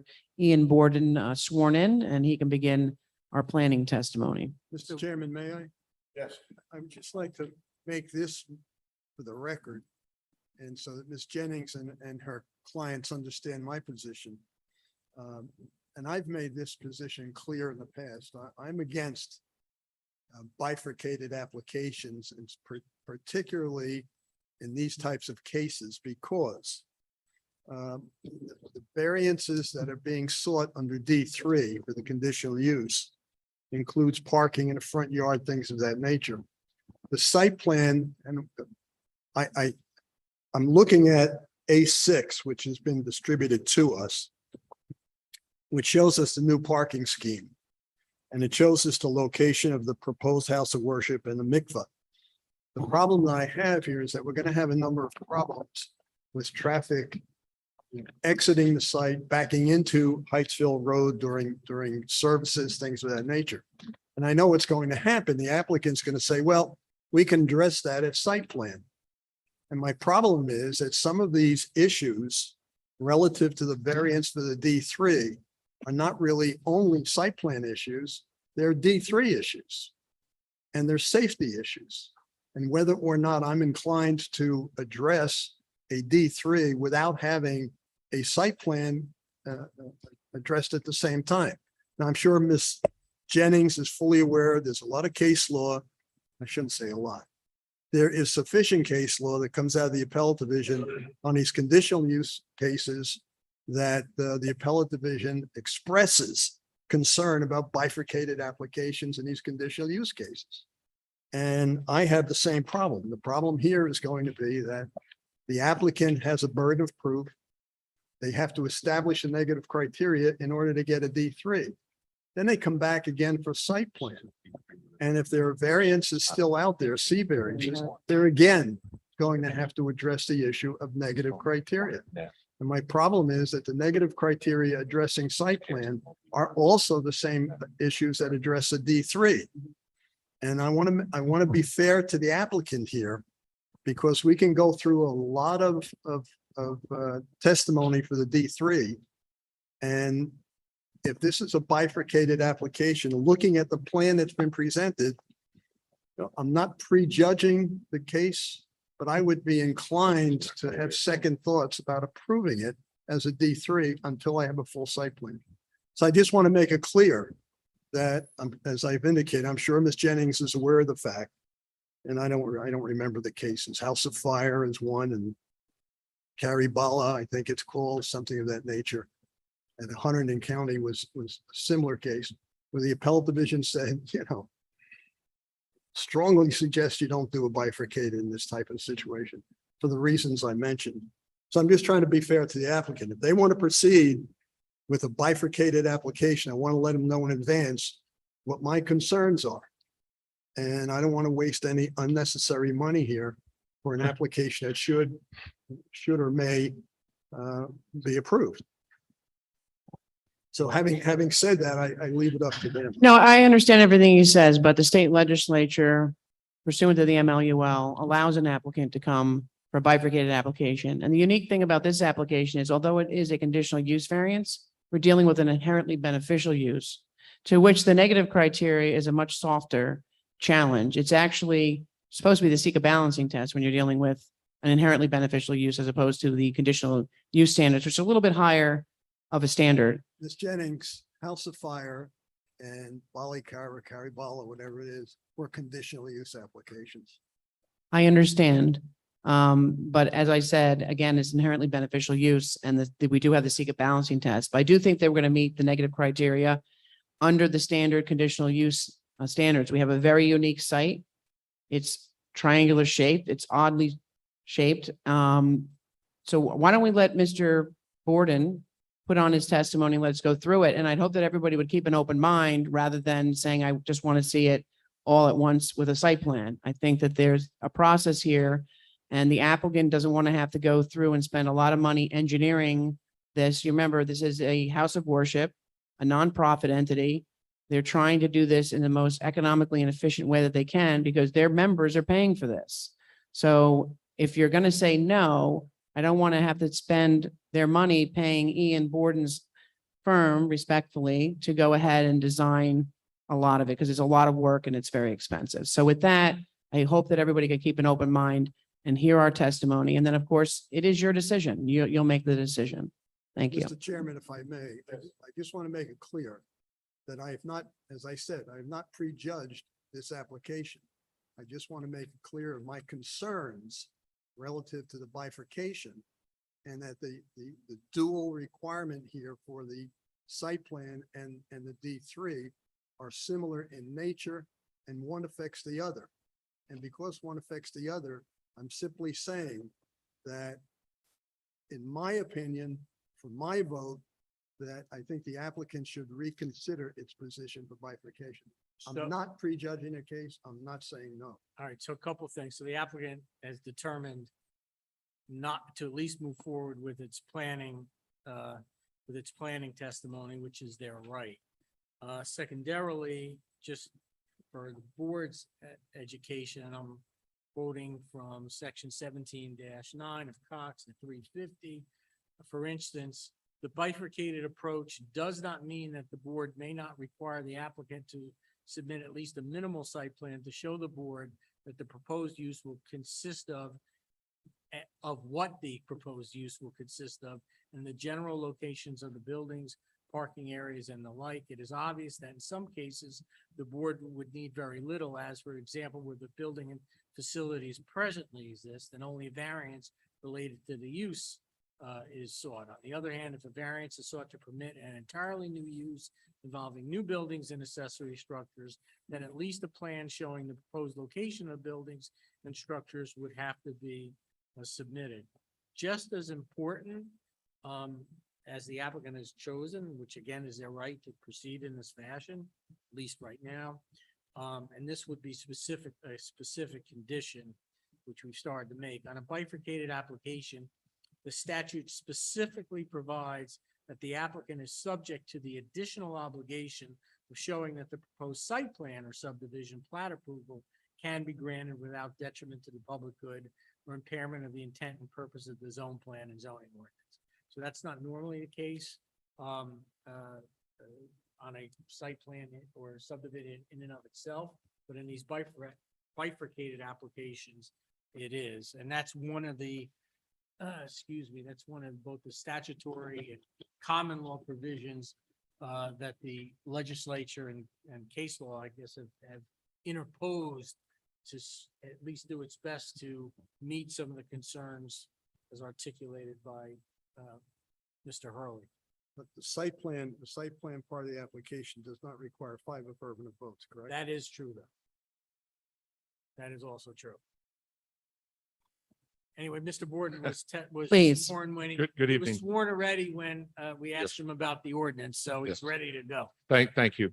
I'd just like to maybe make a statement about that conversation regarding bifurcation and site plan, just to state that when myself or my office presents use variances, we have, and you're very well aware of, different quality of plans. In some cases, we have plans that are arguably nothing more than a sketch.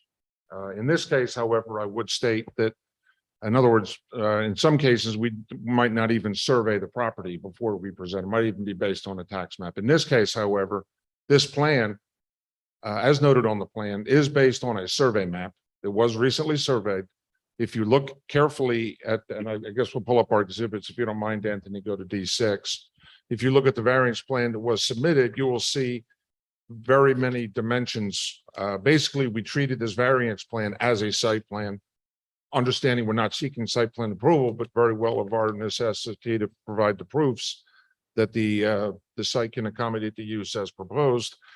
We've dimensioned all the setbacks, the parking, the driveway widths.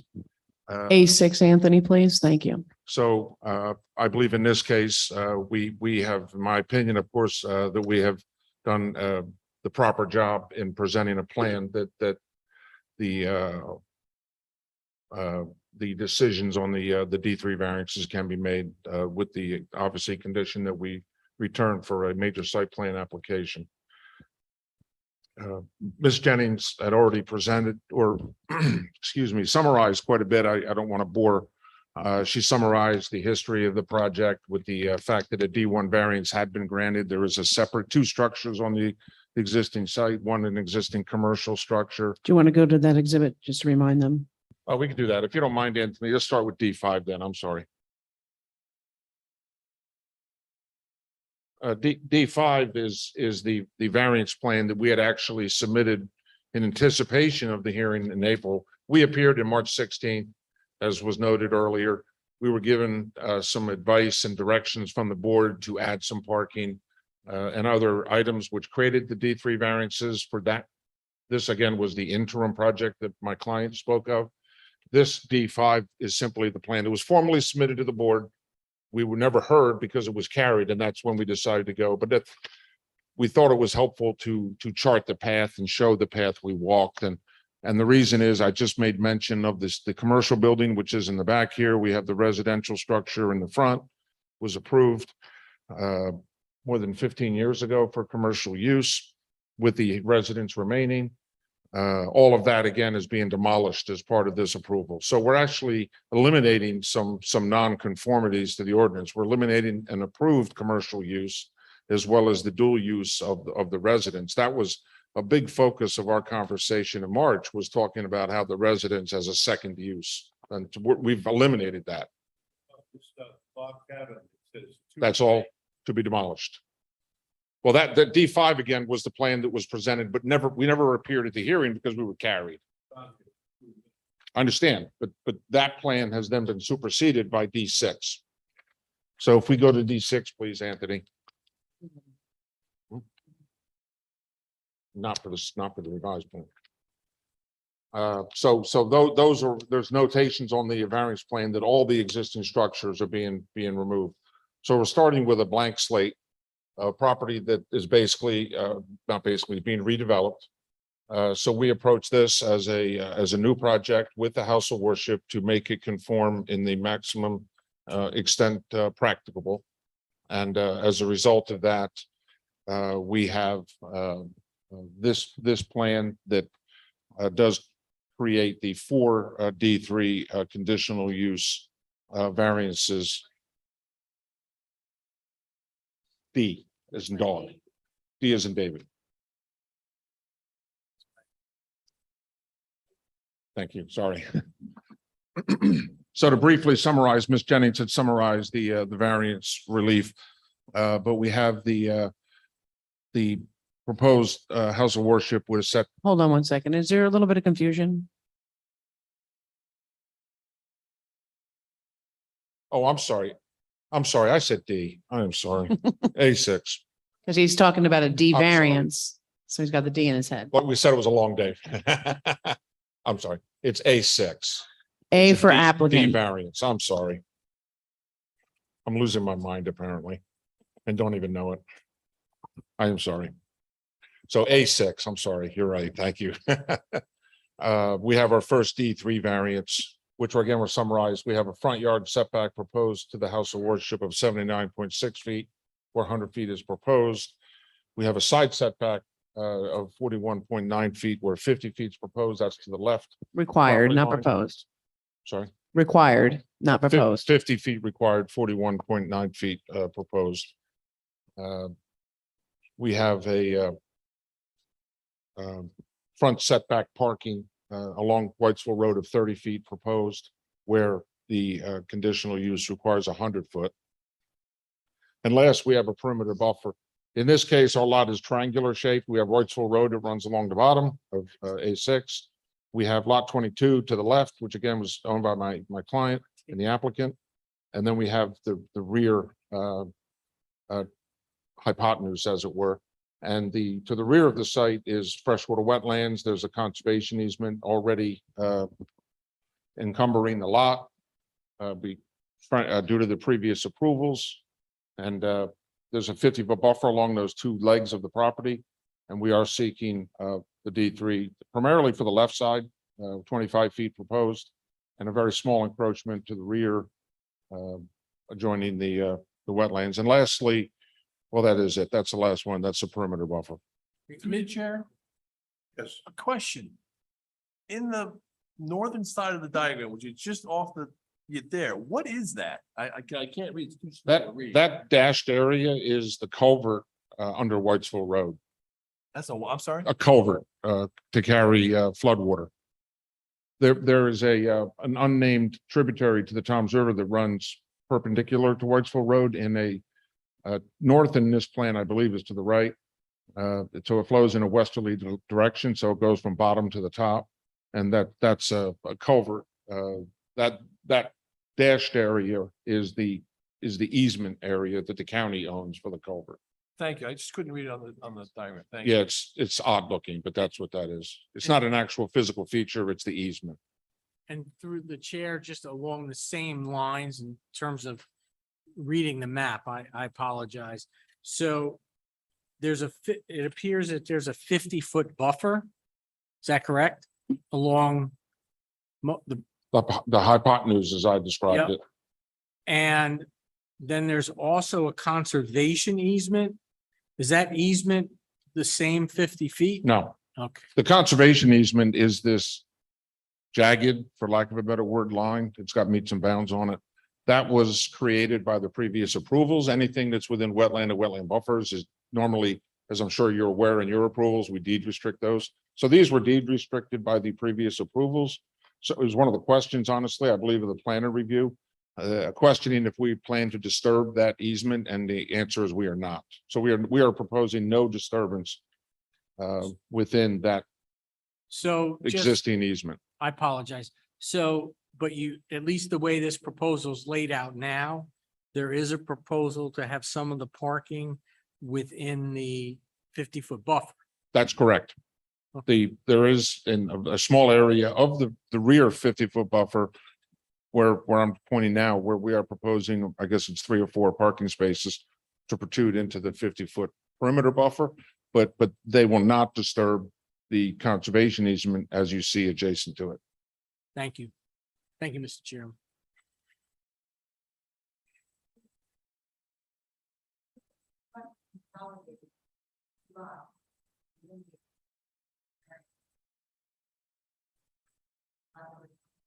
No, because when I go through my planning testimony, I believe you'll see that we don't believe the relief, in my opinion, is very low bar, because these are D3 conditional use requirements. We're not talking about a D1 use like a Medici case. We're required to reconcile the zoning ordinance as it relates to these proposed relief. So I believe that we meet those without any consolidation. Plus, the lot is already oversized. 2 acres is required in the zone and we're at 2.44 acres. So then you're basically making us get a bigger lot. But the real issue is it's just the shape of the lot, and that's a typical hardship. Right. So when we look at the D3 variances, as Ms. Jennings said, it is an inherently beneficial use, which means that the positive criteria is already met. And that is frankly the same, even if it was an inherently beneficial use, any D3 variance, because the use is permitted. The house of worship is permitted in the RG2 zone. And the New Jersey Supreme Court found in the 2013 decision. Excuse me, it's not permitted. It's a conditional use. Conditional uses are permitted, subject to meeting the conditions. We don't meet the condition, but still, a house of worship itself is permitted in the zone, subject to meeting the conditions. Not a prohibited use. Well, we did, it's not a prohibited use. It's not a prohibited use. Okay. It is a permitted use in the zone. Well, It's a conditional use. okay. Under the East Brunswick case of 2013, it addressed the quality of proofs that an applicant must demonstrate to satisfy the negative criteria for a D3 variance. And to simply summarize, the inability, and this is an emphasis in that decision, the inability of an applicant to comply with one of the conditions of the conditional use does not convert the use into a prohibited use. That is a direct statement from that case law. In fact, what is appropriate in this scenario is that it is necessary for the board to reconcile the granting of the relief with the intent and purpose of the municipal zoning ordinance. Particular suitability is not necessarily needed to be proven in this case, but what I intend to do is to reconcile each of these 4 variances that we're requesting with the municipal zoning ordinance. And to start with, as has been stated, the property has an exceptional shape with the triangular shape of it. It has environmental constraints. We are serving to implement the zone plan and master plan by removal of the existing nonconformity, both the existing commercial use as well as the second use being residential. The reduced setbacks, which is primarily the relief that we're seeking, and the buffer setbacks for both the building, parking and the buffer can be mitigated by enhanced landscaping. And I think, and that's our intent as part of the site plan. We invite that as a condition. And I think it's important to note that these areas that we're seeking relief from are primarily already disturbed by the existing house and commercial use, particularly in the front. There's absolutely no vegetation present in the front of the property that could be saved to create a buffer, although a buffer is not required there. It is the simple front setback for the parking. The side buffer has a strip of trees that occupies a portion of what would be the 50-foot buffer, but it's less than the 25 feet that we're proposing. So the enhancement of landscaping that we would propose as part of the site plan would be mitigating those variances, in my opinion. Again, reconciling the zoning ordinance, particularly as it relates to the parking setback. The conditional use requires that the parking be set back 100 feet. And when we examine the township ordinance, the land use ordinance, there's not a single use that has any parking setback that even approximates that. Any of the residential, commercial, or industrial zones, the parking setback for any other use, including industrial zones, is simply 20 feet safety island. In fact, so our 30 feet parking setback that we're proposing is in fact larger than in any other zone required within the township.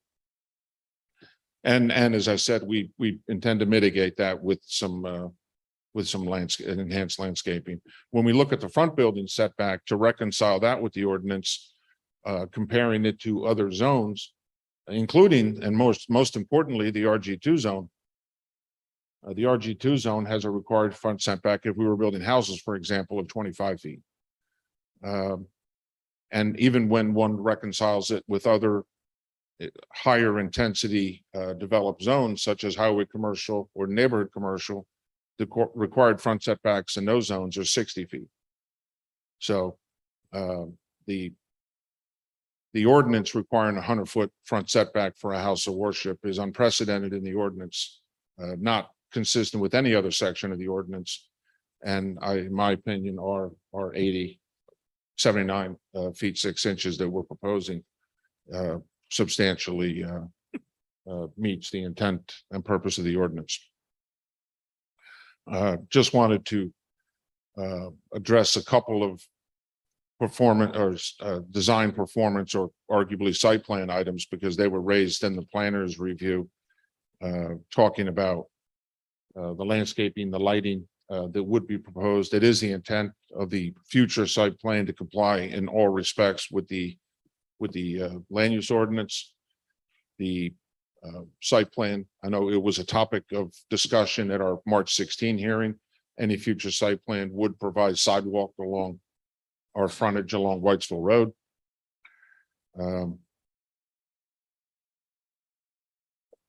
We've taken some care. Again, it's not a site plan we're seeking, but just to provide comfort to the layout that it functions and operates well. We do provide the single entrance out to Whitesville Road. Mr. Ray will speak to that with the traffic. We have our handicap parking. We have a refuse enclosure at the rear of the site. The ordinance prohibits a refuse enclosure from a front yard. We do not propose it in the front yard. It complies. The project will comply with the amount of parking.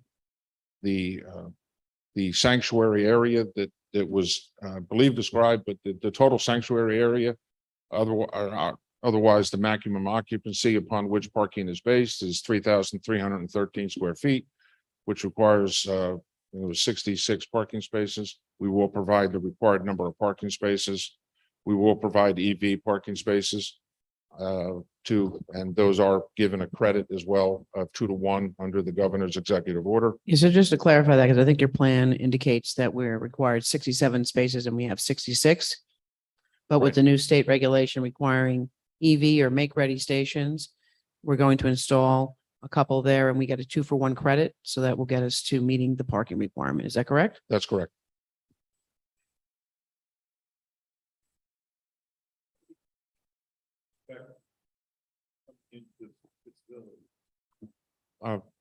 I can tell you what I was told. Mr. Hirsch can provide testimony if you seek, but he advises that it's between 65 and 75. With all three of the developments, Mr. Hirsch? Yeah, but you gotta come up. Sorry. Yes, because the primary use for a house of worship like this is going to be when people are within walkable distance. So the three developments that I mentioned are to explain to the board some of the transition and the demographic shift that we've had and the growth of the community that we're trying to service.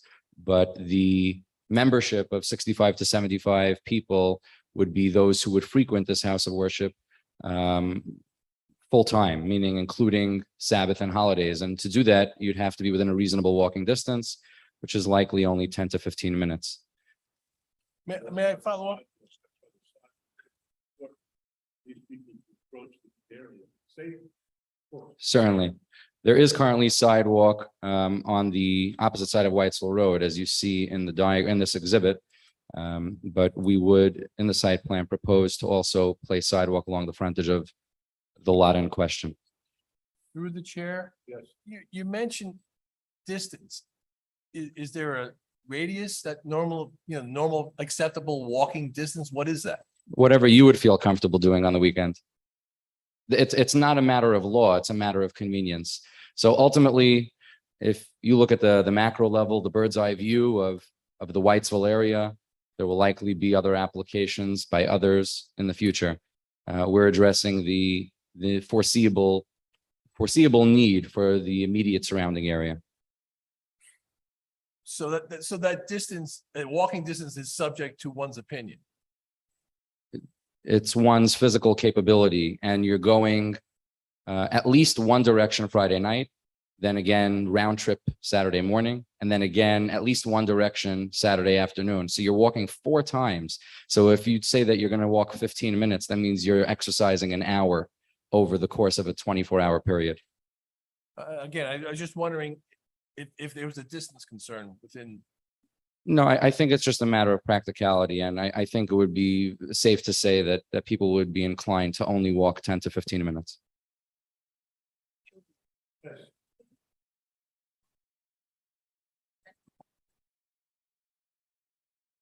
I'm sorry, can you repeat the question?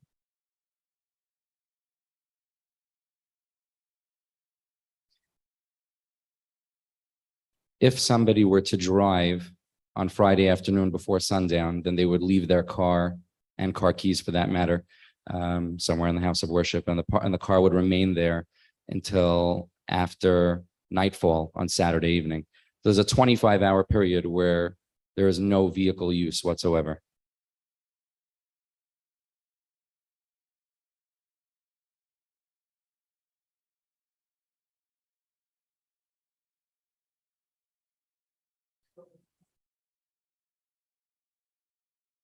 '65 to '75 families is an approximation, families, and women's attendance is almost exclusively on Sabbath and holidays, which means walking. They do not typically attend Friday evening or Saturday evening, so it would not add vehicular traffic. And if there was some type of celebration that somebody wanted, a female wanted to be there Friday evening, she would likely come with her spouse in the same vehicle.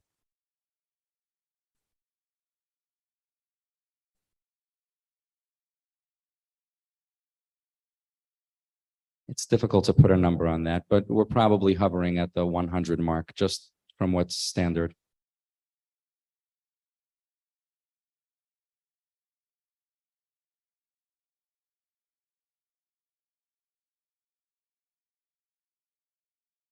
I'm sorry, Janine, is your mic? I can't hear you. The house of worship may not be rented to any individual or entity who is not a congregant of the house of worship. I believe Mr. Borden gave testimony in March that verbiage was at the request of the planning board from a prior approval for a house of worship. So it has become a standard for a statement of operations. There will be no renting of any kind. We're just putting the words down that the township has asked us to place there, which creates a condition on the approval. For clarification, it's just saying that nobody else other than the house of worship can rent it out and do something different than what we're describing.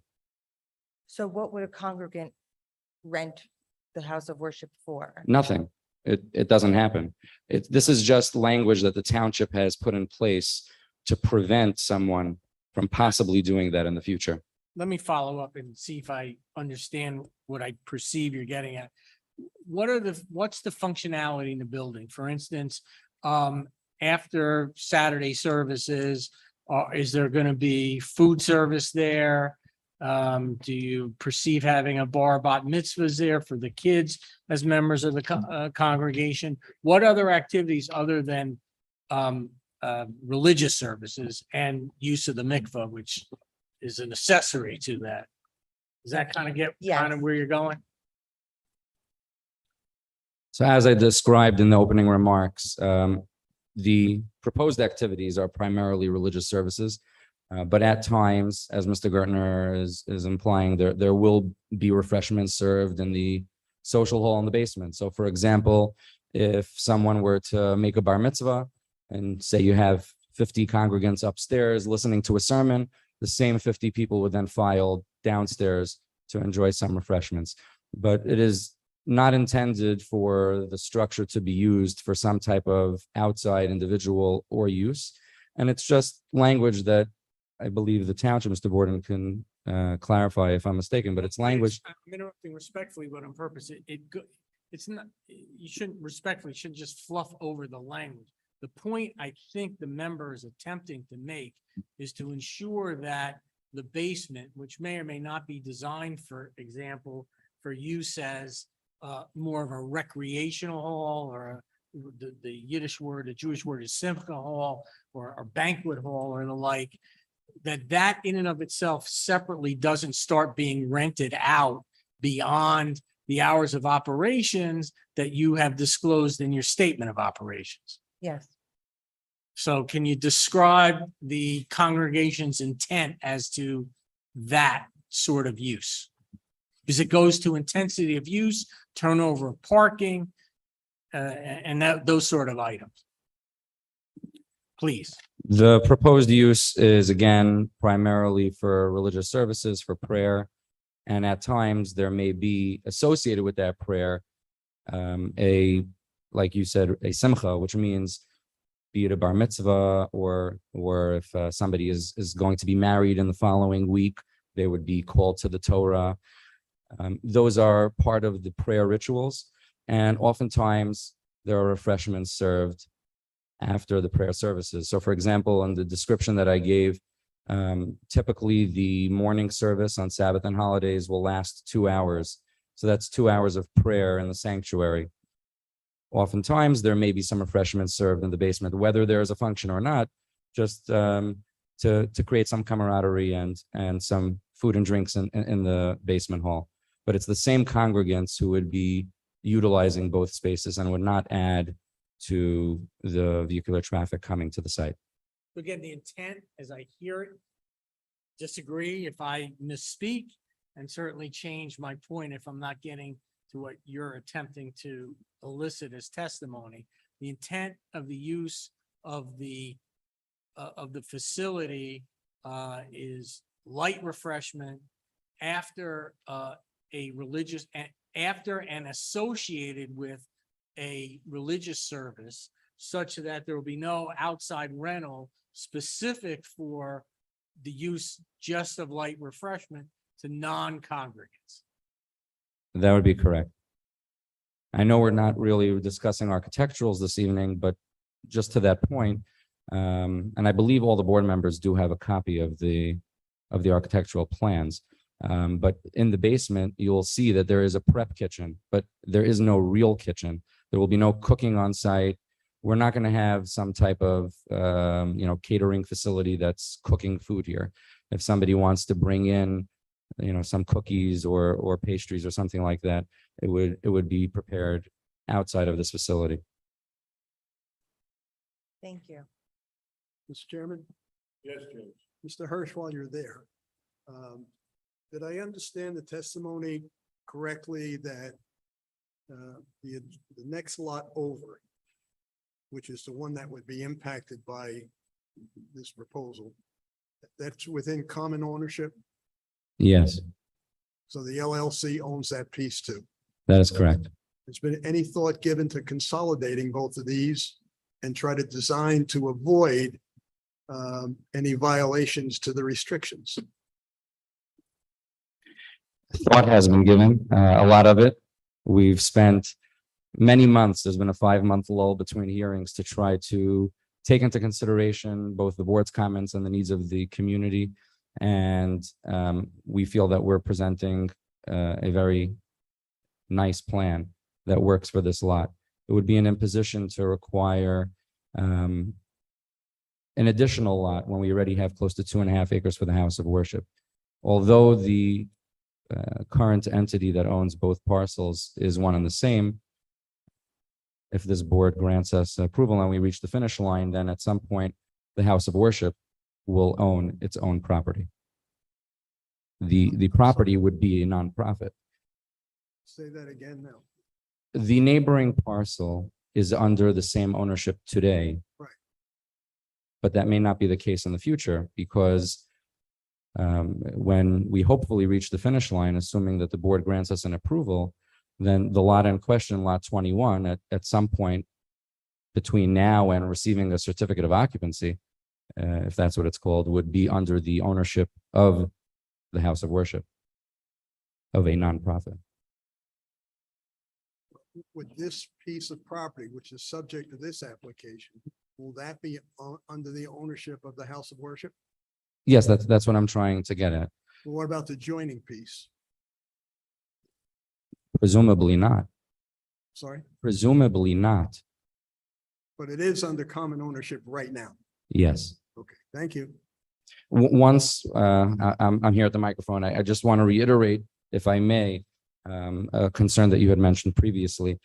I think as Mr. Borden articulated that albeit this is a variance plan, we've done extensive field work, surveying, topographic surveying, wetlands check, pinelands, corroboration with that, water table testing.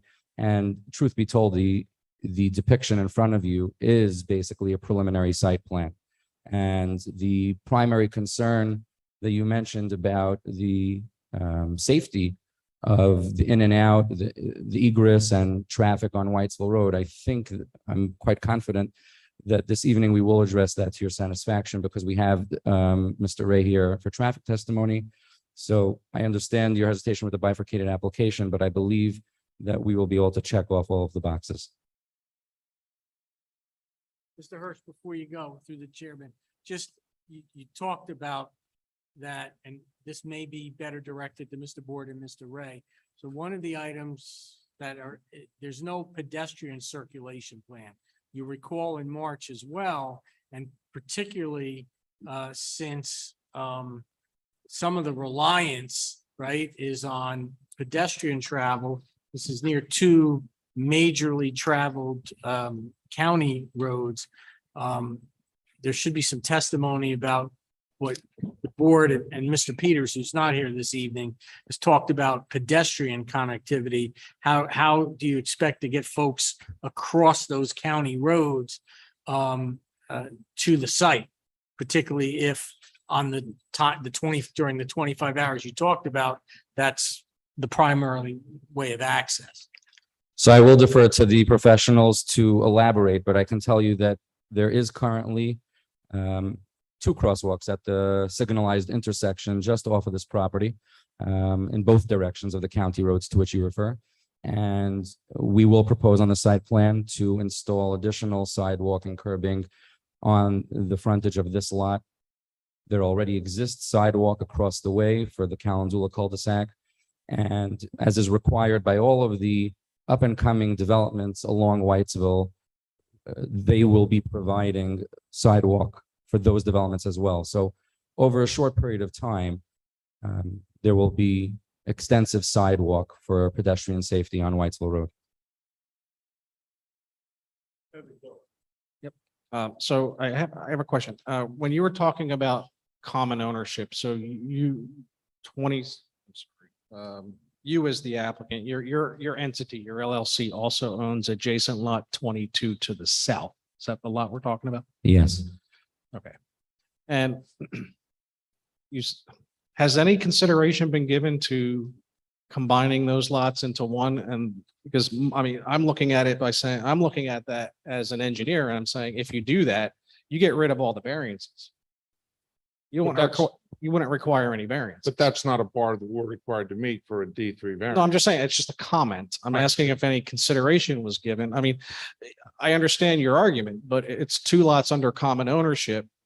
You're only developing one of them, creating those hardships as a result, when the opportunity is there to absolve the hardships. Like, We're not creating the hardships. They exist. The fact you're that we creating happen to the own the other, variances. I'm sorry. we're not creating the variances. The shape of the lot is creating the variances. The wetlands are creating the variance. If we didn't have that particular shaped lot and like that point, for example, beyond the parking area, which is completely really useless, if that was behind our property, we could absolutely meet all the setbacks and everything, but it's because of the shape of the lot that drives the variances. We already have 2.44 acres. We're not required to have twice the size of a lot as everybody else in the zone to meet the setback requirements. That is. Well, that's from lot area. I'm not disagreeing with you from a lot area perspective, but from a planning and an engineering layout perspective, if the opportunity exists because you have both lots under your control to eliminate your variance requests, isn't that burden on you to try to? No, No, okay, that's fine. Not under the D3, because as I believe, and I'll summarize in a few minutes, reconciled the land use ordinances with the relief granted. And I believe I've shown that the relief is appropriately granted because Mr. Board, we're being held to a different standard with this particular use that no other use in the entire township is held to. Mr. Borden, would it be fair to say that the analysis that this board has to undertake is whether or not taking into consideration the violation and the restrictions that this site is still an appropriate use for that property, for that use? I disagree. That's not what the decision is based upon. It's a reconciliation of our proposed relief to the land use ordinance. Okay, so you disagree with that? I do. You disagree that what the board looks at is whether or not this is still an appropriate site for that use, taking into account the violation. We're not required to document or argue particular suitability for this proposed use on this Well, property. I didn't say that. Okay, I understand your point.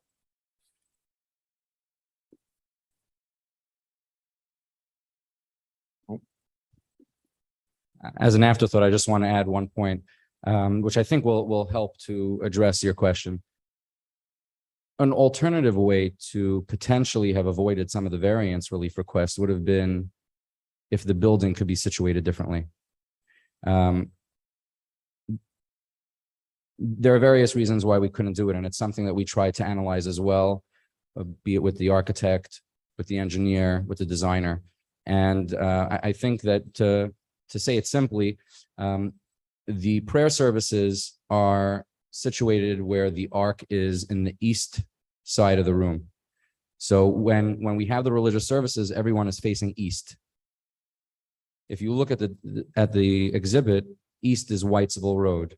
So when designing the interior layout of the structure, we have no choice but to position the ark in the east. That's why you don't see a doorway there. Typically, you'd have a door at the front of the building, but here the grand entry is in the back of the building. It's another hardship that the lot creates for us, but that's the direction of the prayer. So in order to have a functioning house of worship with all the amenities that it needs to have, the restrooms, the hallways, etc., it had to be designed in a way where we still had the sanctuary eastward. Did you look at the possibility of keeping the buildings right where you're showing them, but taking all the parking and the circulation patterns onto the other property? We actually did. We had a diagram prior to this one where we created a circular driveway around the building so that people can have an easier time accessing what we've created as the main entry. But it created the need for even more variance relief. the potential for people parking on that circular driveway, which was certainly a problem. So this is probably the 6th or 7th attempt at creating a well-functioning and beautiful plan that works both for the congregants and hopefully will meet the criteria that the board is looking for. Mr. Hirsch, why not make that other lot a parking lot?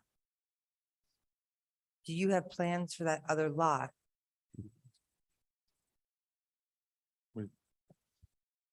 We are in discussions about what to do on the neighboring parcel. And we will try to do something that will enhance the bird's eye view of everything. If that ends up being residential or other, it's still something that's being deliberated by the team members, really, by the professionals. But we are here this evening for lot 21. I have one more thing. Back in March, you assured us that nobody would ever park on Whitesville Road. Yes. Since then, they have expanded the shoulder on both sides, right in front of your property, where now cars could actually park. You just stated that if you'd made a circular driveway right in front of the entrance, you're afraid that people might park there, right in front of the entrance. How can you now assure us that nobody is going to park on Whitesville Road? That's a fair question. I don't think they widen the shoulder. I think they restriped and it gives that appearance, but the shoulder may be wide enough for somebody to attempt to park a vehicle.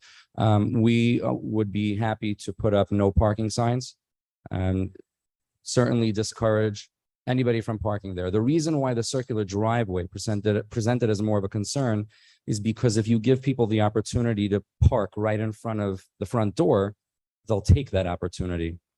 For somebody to park on Whitesville Road, they now have to walk 80 feet till they hit the building and then another almost 100 feet until they hit the front door. So that's a more unlikely scenario. Whereas had we had the circular driveway, we would have created the potential for somebody to illegally park in front of the front door and block whether it's other people trying to go through the circular driveway or emergency vehicles. So With all due Understanding, respect, understanding the front door is at the back of the building. I understand, but there are, if congregants are already willing to walk 10 to 15 minutes, I don't think an extra 80 feet is going to, and I'm not trying to be argumentative. It's a huge safety concern with the expanded shoulder on Whitesville Road. I pulled onto the shoulder. I could park my car there and open the door comfortably. And you know what? If I wanted to leave my car there and and there was no place else to park, I probably would and pay the ticket. All right. It's just a big concern. And I feel like with this extra lot, as far as the hardship, I don't see a reason, like right now, why we can't make them consolidated. And you're not really giving me a reason. Well, we are providing sufficient parking that is required by the ordinance. And that is the requirement for this house of worship on this lot number 21. The county road, we will work with the county agency, both for the sidewalk and for the no parking. And again, the circular drive option presented as more of a concern for parking because of the convenience that somebody might take. While people would be willing to walk the 10 to 15 minutes, that's when they have no choice but to walk the 10 to 15 minutes. Nobody would impose that upon themselves Sunday through Friday. So when people come here, they would most definitely be coming by car and would park in the parking lot. And I will point out that during the week when people have the opportunity to drive, very often they'll pray closer to their workplace. So the higher volume of congregants is more likely on the Sabbath and holidays when people are walking. During the week, there are other neighborhood places that they can go or places near their office. So may I just follow up? Mr. Hirsch said something that's important for the board to understand, that at least as to the parking and sidewalk, while the board can condition, the board approve anything, those requirements, because those requirements are going to be imposed on a county road, there is a procedure that they have to go to the county, the county has to pass an ordinance, as an example, to make that section of Whitesville Road no parking. And there's a sidewalk procedure also that's separate and apart than the municipality. Now, the board can impose that condition. If that condition can't be reached, they'd have to come back and explain why the county didn't do that. I would be surprised if the county didn't do it in this particular circumstance, but just to alleviate that concern, they're agreeing to do that in any event, in terms of the parking. On top of that, Sean, What's Road is a 500 series road, which Mr. Ray can testify is the most heavily traveled county roads, and parking is strictly prohibited in all 500 series roads. Anyway, There's not a single 500 series road in this county that permits parking on it. James? Mr. Hirsch, not to belabor a point, but can you explain to me again what you testified to relative to the orientation of the house of worship? Yes, if you look at the exhibit, there's a staircase leading to double doors in the rear of the building. That's the main entry. The reason the main entry is in the rear of the building is because prayers faced east. So the doors are in the west, and the bump out on the front facade is the arc. So that's east. So we were unable to place doorways at what you would think is the front of the building, because that would be in the middle of the sanctuary. So if you move that building, for example, I know it's not part of your application, but for discussion purposes, if you move that building onto the adjoining lot, which is lot 22, and put it, let's say, in direct line with Calendula Court, you would still have the same orientation, would you not? Yes. I know, it's not. Thank you. I understand. I'm going to address the intensity of it. The point to that is the orientation can't be turned 90 degrees. That was the point I understand, but that was what Mr. Borden, that's not what I said. What I said- understand it. I'm simply pointing out the Why reason it did was you brought raise- up. Why did you raise a 90-degree turn? I didn't say that. I didn't say that. I understand that. Okay. I would like to, I'm going to conclude here just a few moments. I would like to addressing this issue that we're having this about lot 22 in part is, I think it's appropriate to look at, not required for any variance, but I think it's appropriate to look at the intensity of what we're proposing. Because I think that speaks to the fact that the site functions as the ordinance intends on the proposed lot that is part of this application. The building coverage that we're permitted for a house of worship is 25%. This project proposes 6.2%. So our building coverage is a quarter of what we're permitted. The parking that we're proposing meets the ordinance. So the site, I could understand an argument why not include an adjoining property when a site is developed too intensely. We are not developed too intensely because of Does those the facts. parking meet the requirement? I'm sorry? I thought there was short by 1 or 2. And the parking. No, we will meet the parking requirement. You will meet it. but Yes. This plan doesn't this show that. No, we just talked about that in the very beginning, that the requirement is 67, this plan shows 66, but with the state regulation allowing you to put in make-ready and EV stations, you get a 2-to-1 credit. So the plan will show several EV make-ready stations, and we'll get the 2-to-1 credit, meeting the parking requirement. A quick question to the chair. Mr. Borden, you say the building coverage is 25%. Permitted. Where was that? Where did you find that? That's in the ordinance. The ordinance Which allows it. ordinance? The 244-115. The conditional use standards, Okay, and then also the building height is also in that section? 35 feet. That's All right, correct. thank you. For the chair, I have a couple questions for Mr. Borden. Separate from the building and the parking, have you done an analysis for where stormwater management facilities will be located? Yes, in fact, I was going to get to that next. Yes, because the new Pinelands rules require green infrastructure, which requires decentralized systems, and will provide rain gardens and underground detention throughout the site. Okay. And then can you talk to the utilities that are proposed to service? That's the- where I was, thank you. I did. I'm trying to keep us going here. No, I appreciate that, Evan. I appreciate that very much. The site, as far as utilities, the site is located within the central sewer service area. As mapped by the Ocean County Water Quality Management Plan. It is our intent to service the site with public sewer. There is public sewer located south of the site, a couple of 100 feet away. There is a question of capacity of that system. We're working with the JTMUA on that. The alternative would be a septic system on the property for the sewer.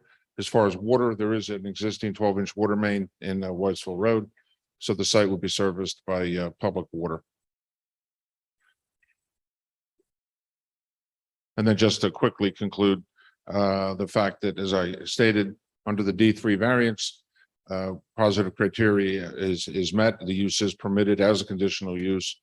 The conditional use variances that we're seeking all relate to setback relief that can be enhanced with landscaping. The site is already disturbed. The site is not forested. And in my opinion, the variances can be granted not inconsistently or consistently with the township zoning ordinance.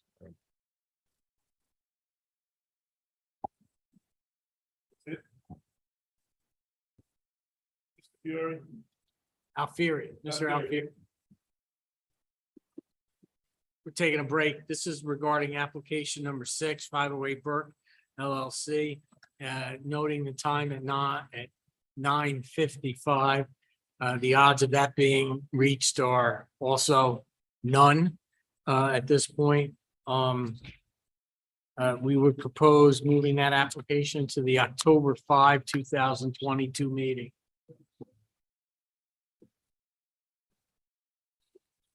Can we The board's do- not going to stay till midnight. I for agree. your Can we case. do October 19th? I already have several things scheduled for the 5th. That's fine. October 19th would work as well. Good for you, Graham? Is it a holiday morning? Is that over Sukkot? Yeah, so the 5th wouldn't work anyway. 19th would be fine. We'd grant the, you'll announce no further notice and we'll grant the board the extension through the end of October. We'll recognize one member of the public afterwards, but let me make the announcement first. Application number 6, 508 Burke LLC, Burke Dreams, major subdivision 652, block 3601, lots 19, excuse me, 19, 33, 34, 35, and 40. That application is being carried to the October 19, 2022 meeting without the requirement of further notice. The applicant has waived time till October 31st. Thank you. All Good right, night. just one person on this application, just for the. And I may respectfully be short with you, but I'm telling you up front. If you raise your right hand, do you solemnly swear or affirm that really questions that you're about to present before the board will represent the truth, whole truth, and nothing but the truth? Yes, I do. Your name, full name, spell your last, your address. Name's Pals, P-A-L-S, 5 Solomon Court, Jackson. What I'd like to mention is this 508 Burke has been carried 6 times. The applicant that we're hearing now has been carried 3 times. As you may know, I prepared a 15-page objection that I worked on a certain design that was placed into this thing November 19th of last year. Now, I worked quite diligently. I sent it in before I went on vacation. I made mistakes. So I'm gonna just, so respectfully, so that you don't say anything that will hurt you. Because I want to first give you 1,000 points credit. So this is a gentleman who, and I think the applicant should hear as well, who's done everything that a layperson can do and more to prepare to the best of his ability, questions, objections, and issues. Let me finish, Ms. Particularly when you're getting praised, don't overtry your case. So I think the record should reflect that. I mean, the applicant is aware of your questions and stuff. You've done everything right. There's no sandbagging of everybody. On behalf of the board, I can tell you, the board is frustrated that with the number of heavy applications it has, meeting twice a month from 7 till usually, even though it says 10:30 till 11 o'clock, these folks are volunteers. The longer I talk, the longer I get paid. So I should really be quiet at this point. I'm saying that as a tease, but the point is, it's a listen, time is money everyone has equal rights. The applicant is a citizen, they have rights to be heard. Citizens in general have rights to be heard. It's a balancing act that I can assure you that administration is trying to address. And we try to get in front of this stuff, because it's a collective team. I'm just the articulator of it. We try to get in front of to try to balance these equities amongst people. We appreciate your frustration. But time is time, we can't stop time from ticking. If I could just close with, I do not oppose this application. I do not oppose the applicant developing his property in accordance with the ordinances. There's no doubt. And if I could just recommend that for 3 RVE reports, the applicant was asked to show every property adjacent to their property. They have not done this until this current application. And I'm only bringing this up because you could probably we could save you a lot of time I don't understand why after 3 times they've been asked by our professionals to do this, it hasn't been done. It's slowing things down. And I would imagine that October 19th, we'd be up here saying the same things. How can the public ascertain the impacts of this proposed development on their property, sans the information about where our houses are located in proximity to this, especially when it's been requested by our professionals numerous times, and it just seems to fall on deaf ears. There's the latest letter where they address this, that, and the other thing. For some reason, this isn't. Thank you. I'm sorry. No, but if I may, Mr. Chairman, I know. So Mr. Alfieri stayed to listen, and respectfully, the record reflects his concern. And I see you shaking your head, yes, that there should be an exhibit prepared because the board has asked for it. And I don't think it has been that orients the existing houses and property to the, excuse me, to the proposal. One last thing, there's a lot of other things in these REE reports that haven't been addressed, and we could save a lot of time if the applicant would look closely at what the engineers are telling them and address this. I'm not going to go through, that was in my 15-page objection. Did a good job. Thanks for coming forward. Thank you, and we'll see you on the 19th. I appreciate it. Not leaving now. Okay, good. All right, I'm sorry for the interruption, Donna, and your client. Has Ernie's report been addressed?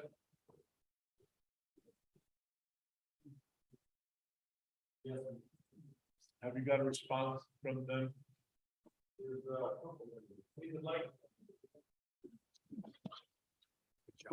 Things I want to bring up, Mr. Chairman. With regard to the parking, right now we have a plan that shows offsets that they're requesting from each of the property lines. Yeah. We have offsets from each of the property lines that show how far the building is, how far the parking lot is.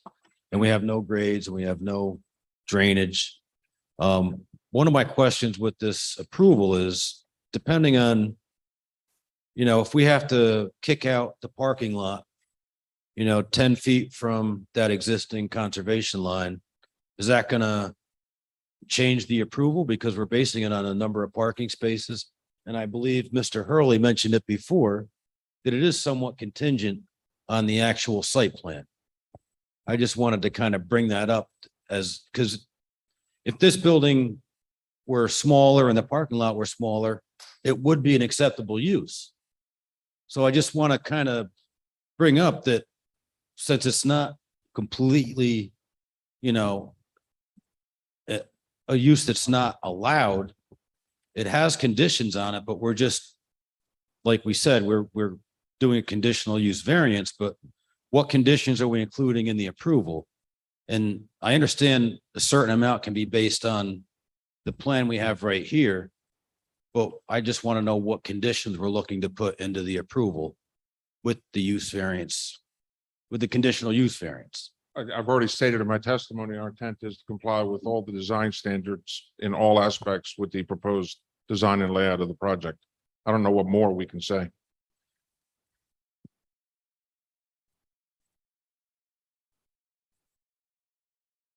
Asking, it's going to be a use variance, but it's not going to have specific parking number and We do. We have already, the map shows the spaces. We've testified how we intend to meet, and we will meet the required parking amount. Can, You can I try to, again, rephrase at least, and if I'm completely missing a point, someone will tell me. I think the first thing I heard, I'll ask it out in the form of a question. Isn't it true if the building were smaller, I don't know how much smaller, which would then create less of a parking load, you could you could design the site such that you would have a conforming house of worship with a conforming parking lot? The answer to your question in a theoretical is no. And let me explain why. You look at A6, this dashed line right here. That's the offset of 100 feet from the road. Recall that the conditional use requirements require that the setback of the building and the parking are not permitted within 100 feet. That limits the area of development of this lot to that very small triangle. So the answer is no. That is the genesis of our argument that we have stated about the exceptional shape of this property. him to put that into the testimony that that's the maximum that would be allowed per the ordinance as it exists. I didn't say that either. That's not the maximum. No, I'm sorry, that dash line. Yes. Yes, I'm sorry. I misunderstood. Yes, that would be accurate. Thank you. Not all questions are adversarial. Thank you, Sean. He was throwing you a softball there. But that's all I have, Mr. Chairman. It's 35 years of doing this. You're happy?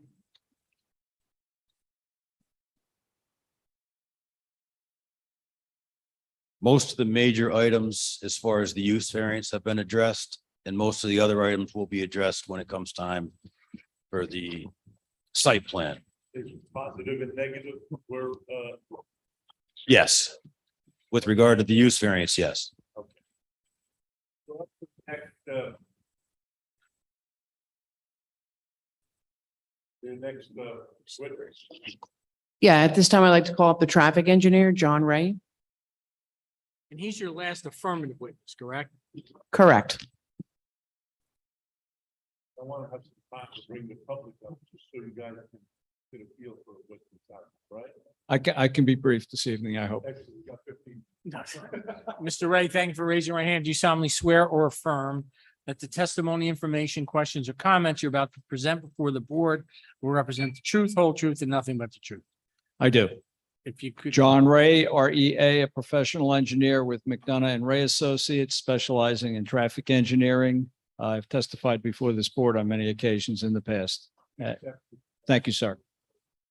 As I said, I'm going to be real brief. My task tonight is to just do a brief traffic analysis, looking at the traffic volumes that will be traversing Whitesville Road in the vicinity of the proposed site access for a 10-year horizon, 2032 design year, because that's what the county planning board requires. We've done traffic counts at the intersection of Whitesville Road and Veterans Highway probably a half dozen times over the last 10 years. The last counts were done in July of 2022.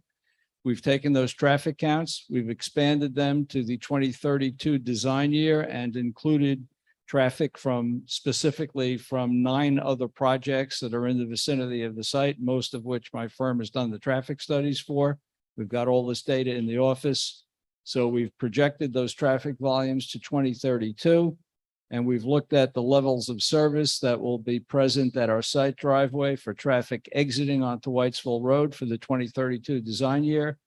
And we will have a C level of service for the morning and afternoon peak hours when traffic will be generated from the site remembering again, as Mr. Hirsch indicated, that from Friday afternoons to Saturday afternoons, congregants will be walking to the facility.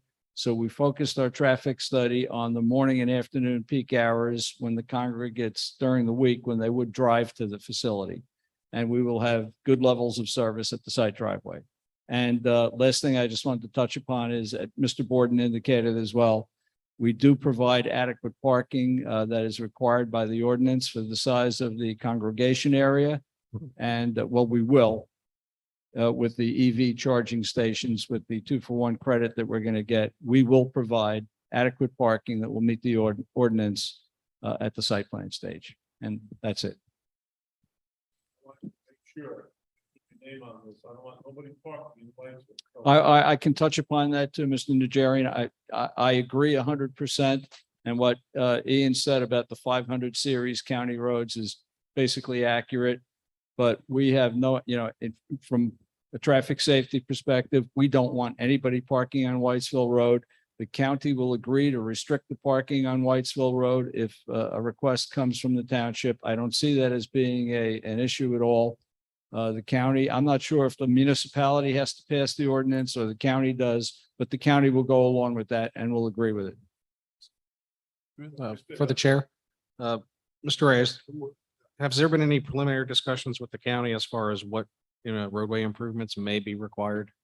Not yet, because we're not at site plan stage, Evan, Understood. but my assumption is they're going to want half-width improvements similar to any other development along one of the county roads. Along with curbing as well, Yes. curbing and sidewalk? Yes, Okay. and maybe a right of way dedicated. And some additional- Whatever the county requirement is, we haven't had that communication with the county yet because we're not at site plan, Okay, all right, thank you. but that will be taken care of. It has to be.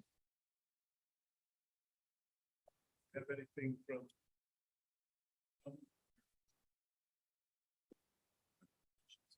Yes. James. Mr. Ray, the EV parking that's going to be dedicated, is that shown on this plan anyplace? Not at this stage. It would be at site plan, but we're technically, if you look at the plan we have right now, we have 66 parking spaces shown and we're required to have 67. So if we change 2 of the parking spaces to EV spaces, we'll have 1 more space than we need.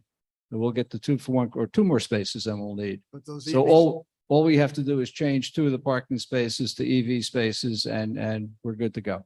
So the EV spaces will be dedicated only for the electric vehicle.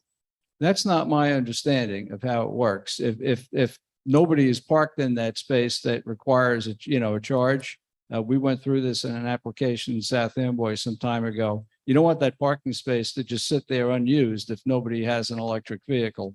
So it can be used by a non-electric vehicle. That's my understanding. So if it's unused, it can be used by anyone. Correct. So if somebody pulls in this space, and let's say there are other spaces that are vacant and no one is in that space, it can be used as a parking space. Well, that's why probably it would make sense to put the EV charging spaces probably on the perimeter of the parking lot. So somebody wouldn't be encouraged who doesn't have an electric vehicle to use a space because it's closer to the front door. That's normally the way these things are done. I don't know if you can answer this question, but has there been any analysis in this type of use as to how many congregants might have Yes. electric vehicles? Oh, electric vehicles. No, I thought you were going to say how many congregants can fit, in the sanctuary. No, that hasn't been done. I thought I saw a Tesla out in the parking lot, but I could be wrong. Maybe we're getting there. Maybe mine. Thank you. You're welcome. Mr. Ray, you've often thought outside the box in previous applications regarding pedestrian access, You have any ideas as to improvements that could be made or recommendations? One, to ensure that people don't make cross access, that they use the proper. Yes. My thoughts are, and I think Mr. Hirsch testified to this, the applicant's willing to construct sidewalks along their property frontage. We certainly think that would be a good idea. There are sidewalks on the opposite side of Whitesville Road. And as the board is well aware of, a lot of the applications may not be in front of the zoning board, they may be in front of the planning board. But there's a lot of development that's proposed along Whitesville Road, and as the development occurs, the sidewalks will be installed. So I was hoping you would go to this point. How does the board ensure that folks in Caledonia Court don't go to a proper crosswalk to get across the street? How do we ensure they don't go to a proper crosswalk? No, how do you? Oh, that they okay. do, because you don't want My- them to. Right. My recommendation would be, since the county generally doesn't prefer mid-block crosswalks, Calendula Court is a street. It's an intersection. So that would be the proper location for a crosswalk, in my opinion, at a street intersection with the amenities that, you could even have the flashing, have pedestrians activate a button that would light the crosswalk up or light signs up. But Calendula Court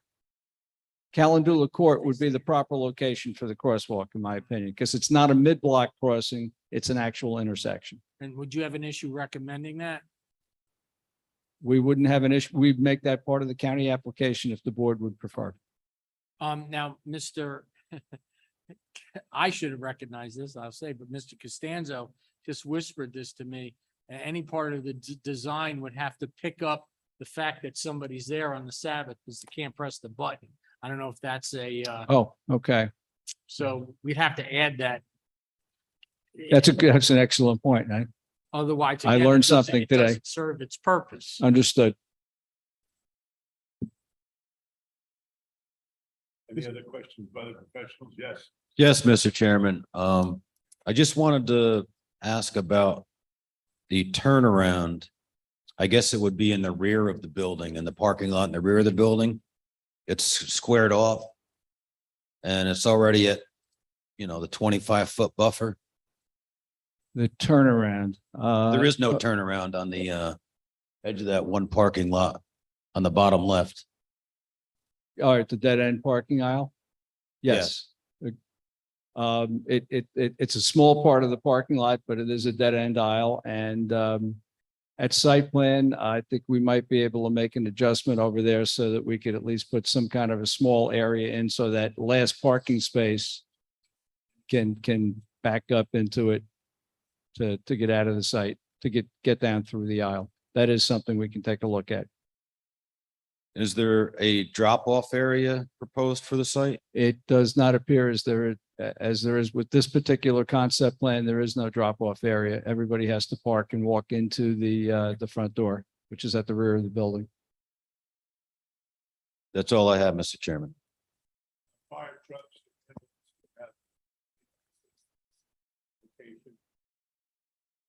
They would have to, and we would have to get the approval of the fire department, in order to get a site plan approval. I don't see any particular issues. Mr. Fleming isn't here tonight. He was here Monday night. I know he always has some comments on that, So but can I channel him for a second? Yeah. And to the best of your knowledge, is the size of, is there a way to get to the mikveh, proposed mikveh for an emergency vehicle?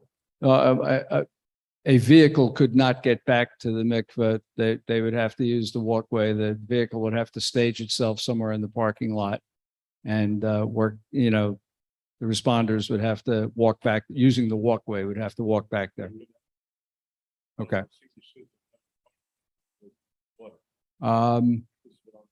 Okay, we got it. Right? Yep. You work on that. Anybody else have questions? Any board members? I do, I guess trash. Yes. Same thing goes for the trash, pickup. How, that vehicle would get in there and be able to turn around. Ian am I looking, is that where the trash receptacle is? I'm assuming the, front loader might have to come in and it might be a roll off. Could we do a roll off in there? We could do a roll off that would roll out into the aisle so that a front loading refuse removal truck could pick it up and do it that way. That's the way it's done at my office building. I didn't realize this laser pointer was so weak. I'm going back in and this is terrible. Mr. Ray, are there any traffic anticipated here at all? Mr. Hirsch hasn't, they might get a delivery every now and then. It certainly wouldn't be a tractor trailer. It would be a smaller box truck, something of that nature. I'm sure they might get some office supplies, maybe some food would be brought in, as indicated. There's not going to be a full kitchen downstairs, but a warming kitchen. They might have a small van or something like that, bring some food in at some point in time. It's hard to read some of these. Are the drive aisles 24 feet? They're at least 24, if not 25. 24, yeah. 24 feet. They have to be. I wouldn't be here otherwise. And to the best of your knowledge, as presented before the board, this variance plan, are there any waivers required, for the islands based on this design and the like? Not for traffic, Mr. Gertner. I mean, the variances have been discussed by Mr. Borden. They're primarily setbacks, which we feel, from a planning perspective, he's made the case for. And I articulate that point potentially for speculative, and if that becomes a case and Ms. Jennings then wants to object, that's fine. But let's say, by way of example, when you fully design the site and you determine to require a better, easier access to the trash disclosure, and you need to get safety is a concern for the fire district, and you got to provide a way to get back there, and you lose 5 parking spaces. What happens with the analysis here, given the fact that your applicant in all likelihood will still want to have the building the same size to carry through, on the general footprint? Right. So under the make-ready EV regulation, you can up to 10% of your parking spaces can be made EV ready, make ready, and you get the 2-for-1 credit. So we could add more of those to the site, eliminating our requirement for the parking spaces. And so the argument is, because I'm fairly certain the ordinance hasn't caught up to the statute yet, that the statute obviously takes precedent over the local ordinance. So that's nice.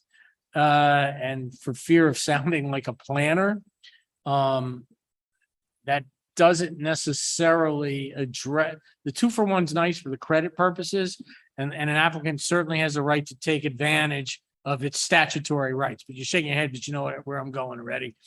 It still doesn't address the load that the parking generation for the size of the building meets. It's a way in which statutorily you can meet the requirement, but it then adds concerns that have been expressed to the board about where parking is going to go.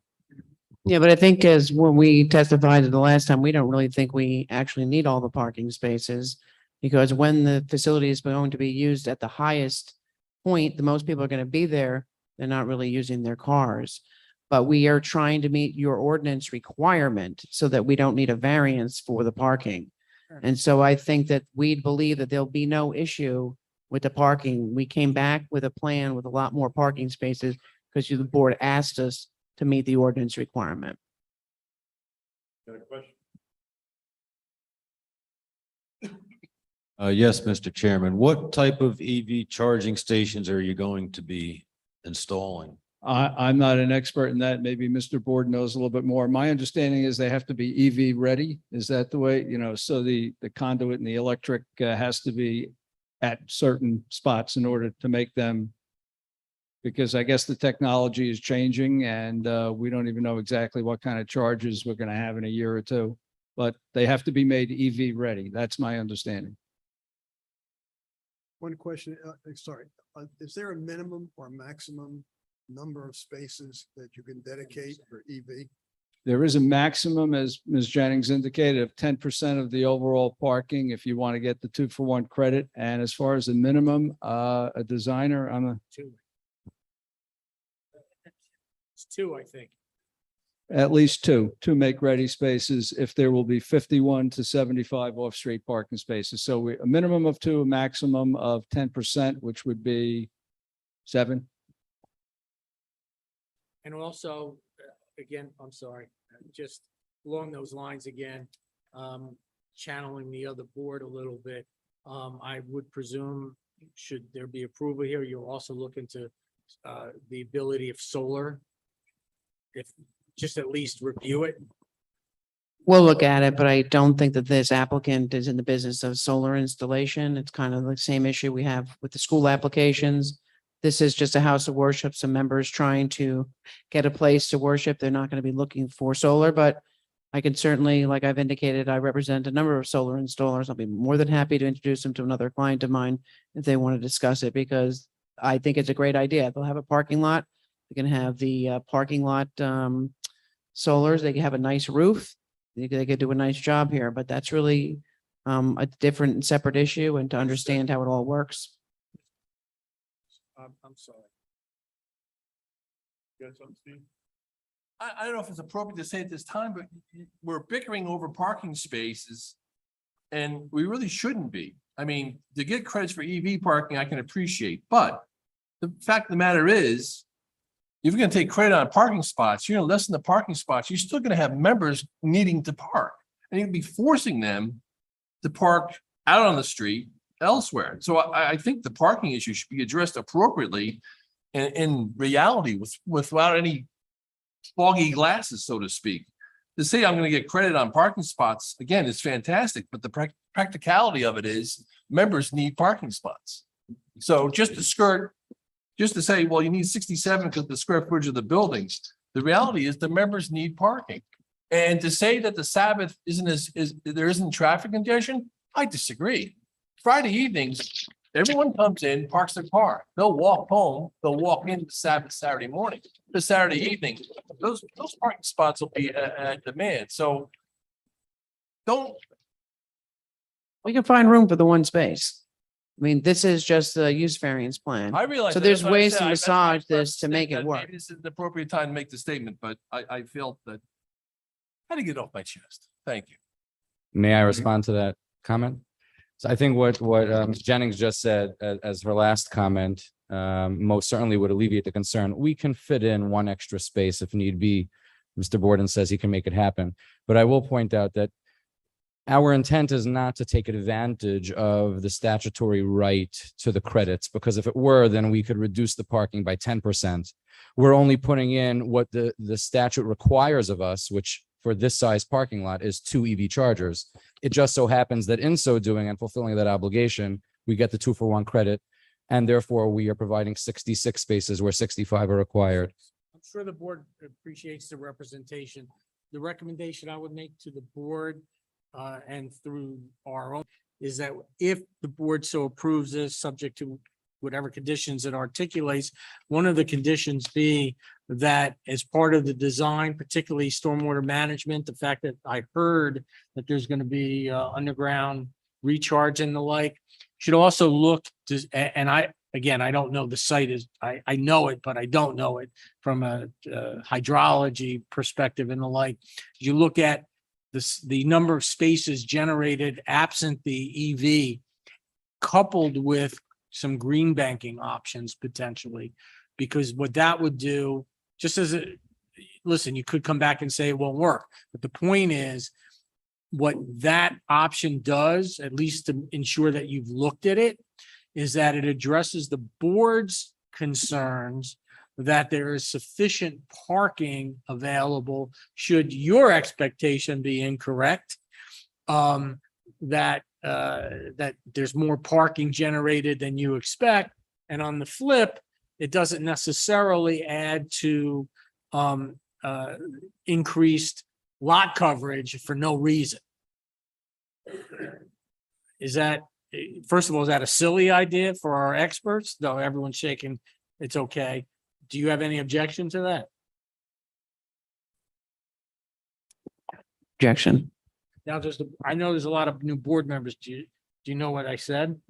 Does everyone understand? Not to be disrespectful.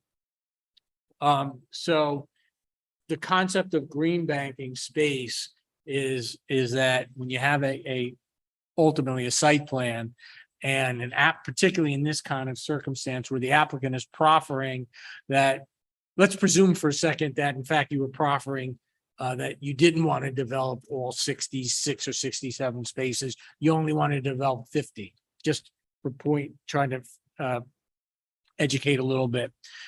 However, what applicants have done in the past as part of either phasing or otherwise, is they say, the ordinance requires 67. We think our demand is only going to be 50. We can provide, if demand requires it, we can provide the 67. We can even provide 70 because we've designed spaces either through permeable concrete devices or completely green space that they've approved in their plan can be converted into that parking. In theory, that helps save the environment.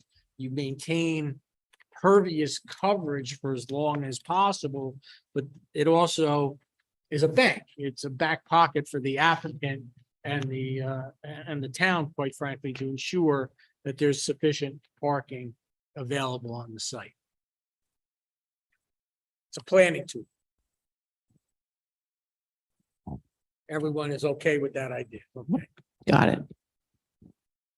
I see your parishioners being increased at least half the amount more than what you have. Because of your location. And how are you gonna handle that? You're gonna be happy, but it's gonna affect the parking issue. You got to. So think about what you're gonna do. The current residents who live in the area would not fill up even a fraction of the sanctuary size that we are proposing. We are taking into consideration, as I said in my opening remarks, what is coming, both in terms of the macro level and the vehicular traffic during the week, as well as the pedestrian traffic on Sabbath and holidays. And I think we're taking a nice leap forward in accommodating whatever would be a reasonable distance to travel to a house of worship. I would also just point out that similar line of reasoning to not taking advantage to the statutory right, we are looking at the parking requirement based on 1 space per 50 square feet. There is an alternative way to look at the parking requirement, which would be more favorable to us, and that would be providing a seating plan. And based on the anticipated parishioners and the number of congregants that we anticipate having, the 4-to-1 ratio would actually reduce the number of parking spaces that we would have proposed. So we are trying to think to the future, and we're looking at this conservatively, saying we need to provide as much parking as possible so that if we do grow, let's take the calculation more stringently, which we have, and we are in compliance with that. Any other questions from board members? Public, I don't see any public. Well, there's public, gotta open it. I'm gonna open public session. I'm gonna close public. Okay, so that ended. All right. Anything else for closing? Just briefly, I just, we've kind of gone around and around here. And I just want you to remember, we are dealing with an inherently beneficial use. And I want you to think about this. Forget about lot 22 right now. I'm an applicant that comes here. It's lot 21. My lot area exceeds the lot area required in the ordinance.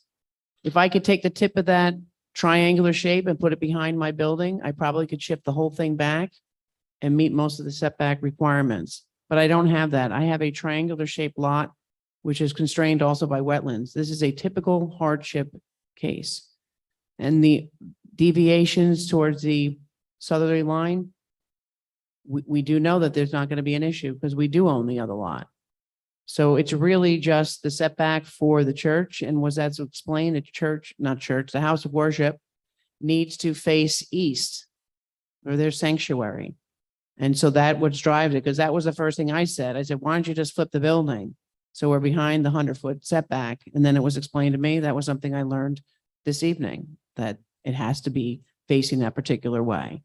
And so I think giving all the facts together, and obviously you're going to get another shot at it. We're going to have to come back and we're going to go through the parking a little bit more carefully. We're going to go through how does the dumpster get picked up. We're going to go through the sidewalks, et cetera. But right now, before we go to the expense of that, because this is a nonprofit organization that will be here, we don't want to invest a lot of money designing the stormwater management system right now, but we know that it can happen and that it will work. But it's, we got to put pen to paper and spend a little bit more money. But before we do that and ask the congregants to dig into their pockets, we'd like to know that the board is going to at least approve the use, and then we can get into the dirty details when we come back. Thank you. Mr. Hill, can you talk about the timing of presentation of the site plan? Within a year?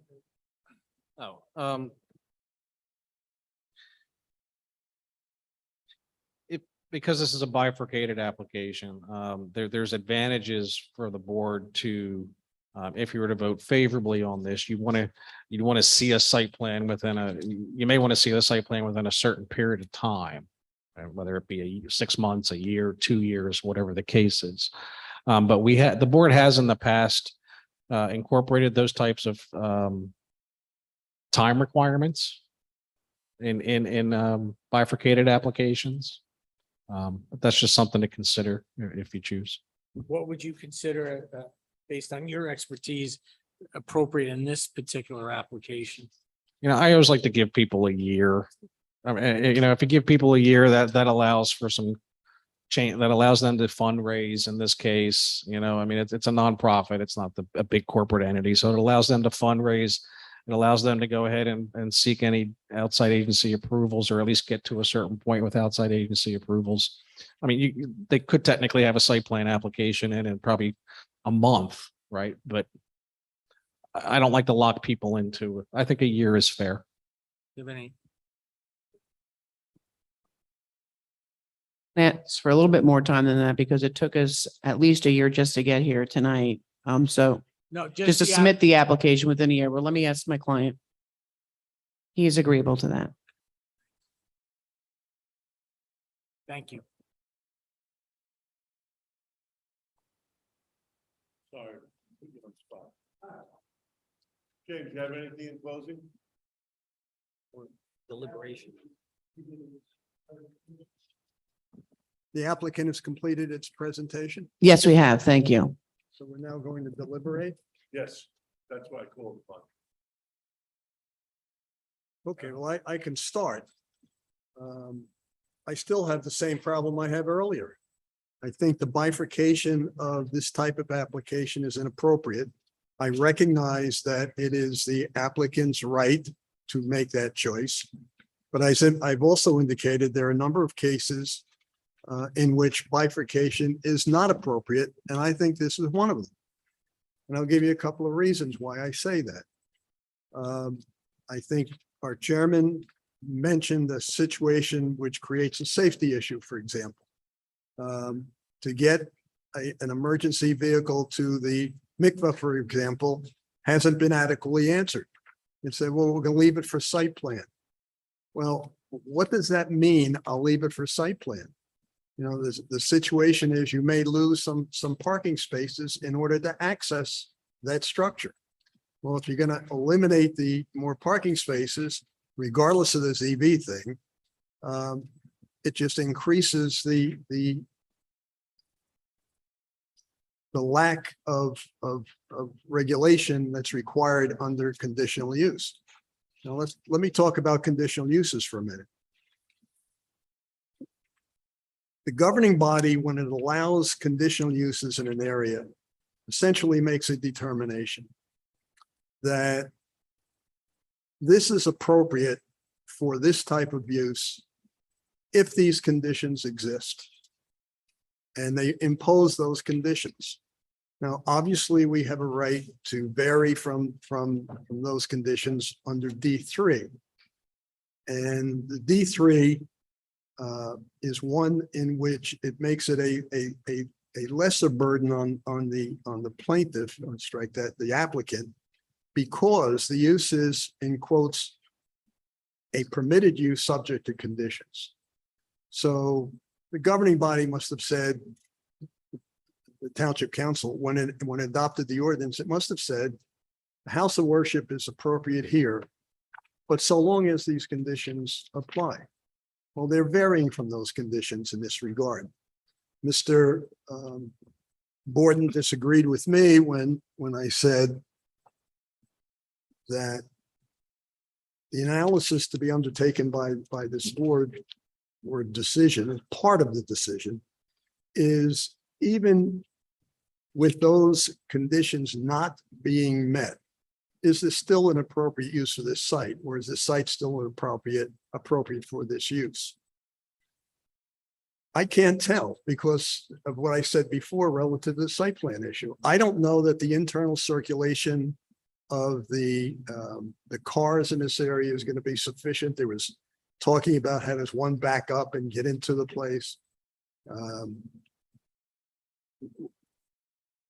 I have some serious issues with regard to that. I think the information is insufficient for me to make that decision as to whether or not the internal traffic patterns are sufficient in this regard. We don't have that information. We have traffic studies that show us during the peak hours something is happening. You know, this is going to be a operation that's going to be on a daily basis. Maybe on restricted hours, but still a daily basis. I don't know. I still have a problem, for example, with the adjoining property. The adjoining property is under common ownership. The simple solution to this problem is to use the adjoining property. You can move that house of worship directly, if I'm looking at the map, directly to the left and maintain the same orientation. And you can put it almost in line with the street that adjoins it. I don't have my map here anymore, but I forget the name of that street. But it'd be right in, what is it? Calendar, thank you. It would be right in line with that.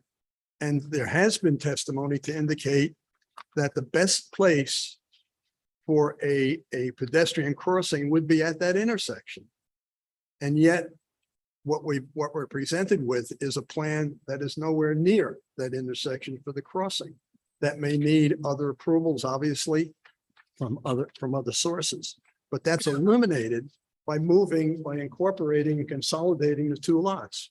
I don't see a hardship here, as Ms. Jennings had indicated, because there is common ownership. They could have used that adjoining piece of property and they could possibly eliminate all of those variances that are being sought, which is better planning. The problem that they may have is that they have to go to the planning board because the zoning board would not have jurisdiction if there are no variances required. That at least probably guarantees them an approval, which being before this board doesn't necessarily guarantee them approval. Even if this board by a majority vote by 5 says, yes, we'll give them the conditional use, they still have to do a site plan. I personally cannot approve this site for a conditional use without all of this information. And again, that's my problem with bifurcating these types of applications. Yes, I recognize they have the option to bifurcate, but not all, as I've said before, and there's case law that I mentioned earlier. There is not every application of a inherently beneficial use for a conditional use is subject to bifurcation. There are too many issues here that I personally think that are impacted by the site plan that have a direct impact on the conditional use.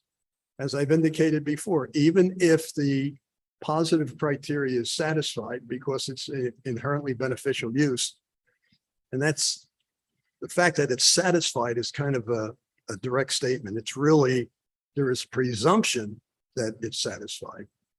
And based on that presumption is in the ordinance. The ordinance adopted by the governing body here says that in light of a need for this type of use, this would be appropriate.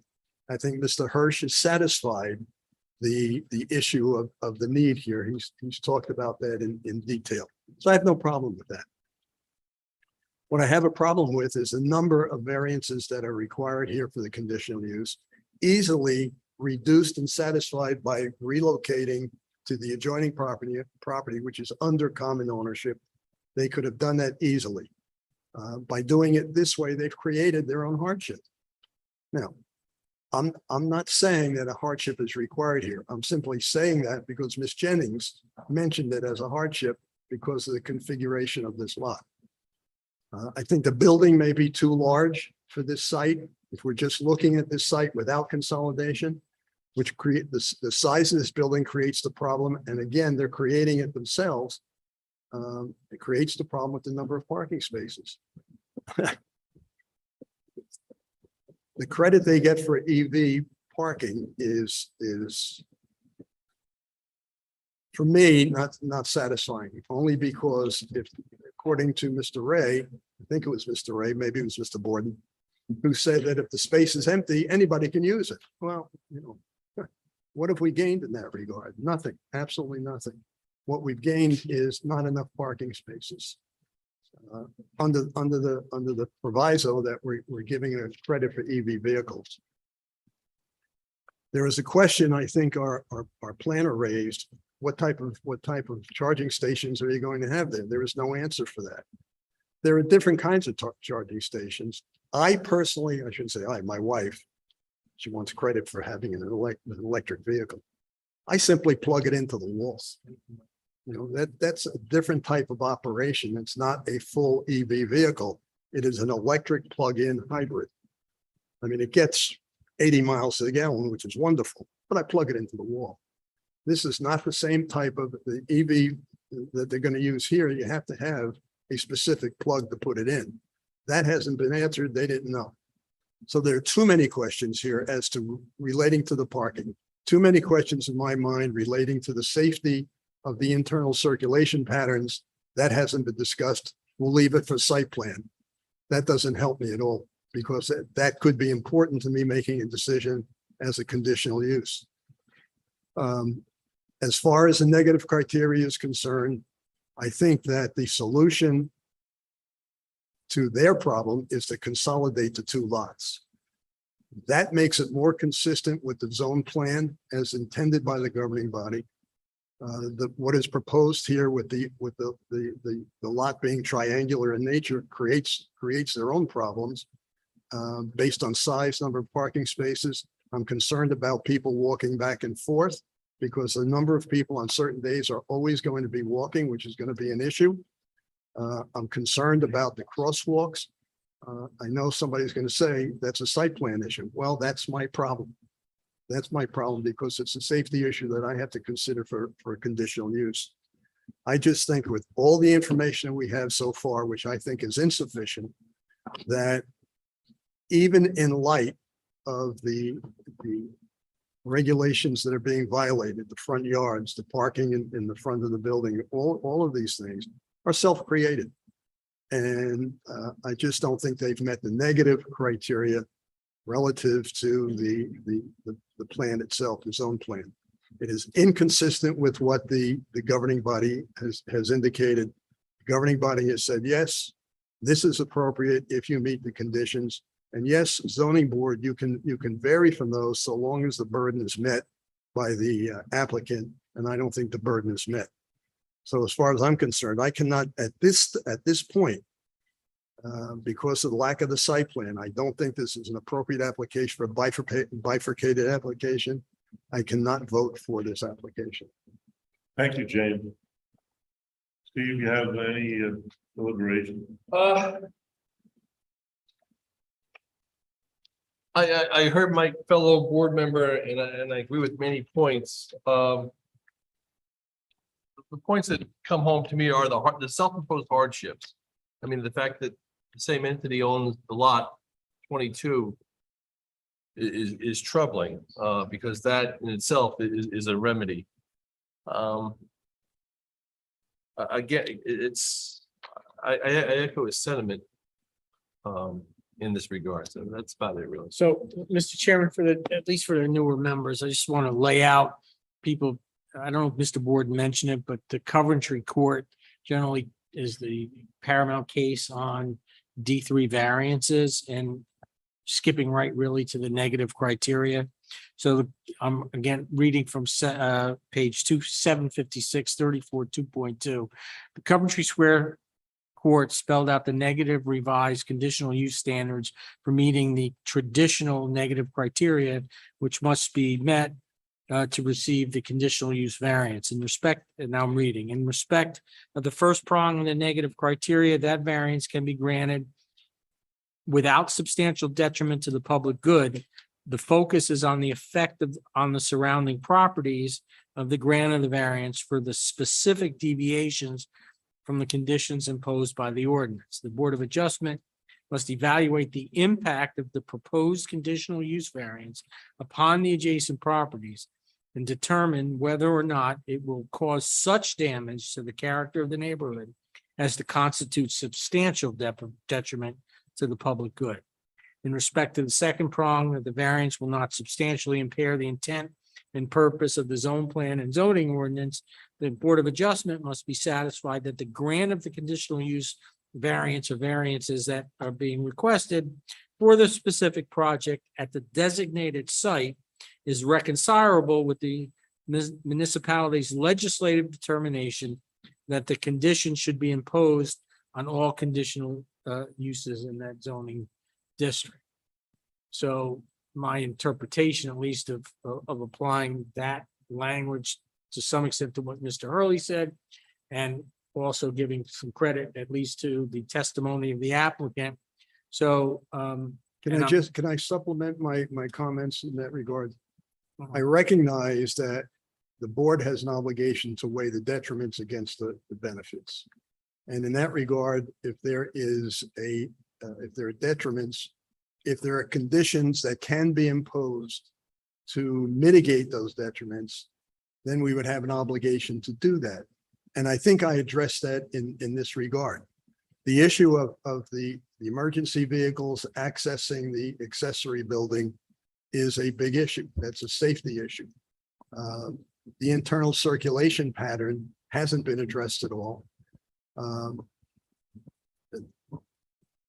The access to the site by the pedestrian traffic, which is going to be significant, has not been appropriately addressed and would be left for site plan. So we can't even impose conditions that would mitigate the detriments. And because of that, I just want to indicate that I stand by my comments in that regard. Okay. So. Any other board members got anything? What are you feeling? I tend to agree with James and with Steve. You know, there's a huge concern, especially getting to the mikvah with the,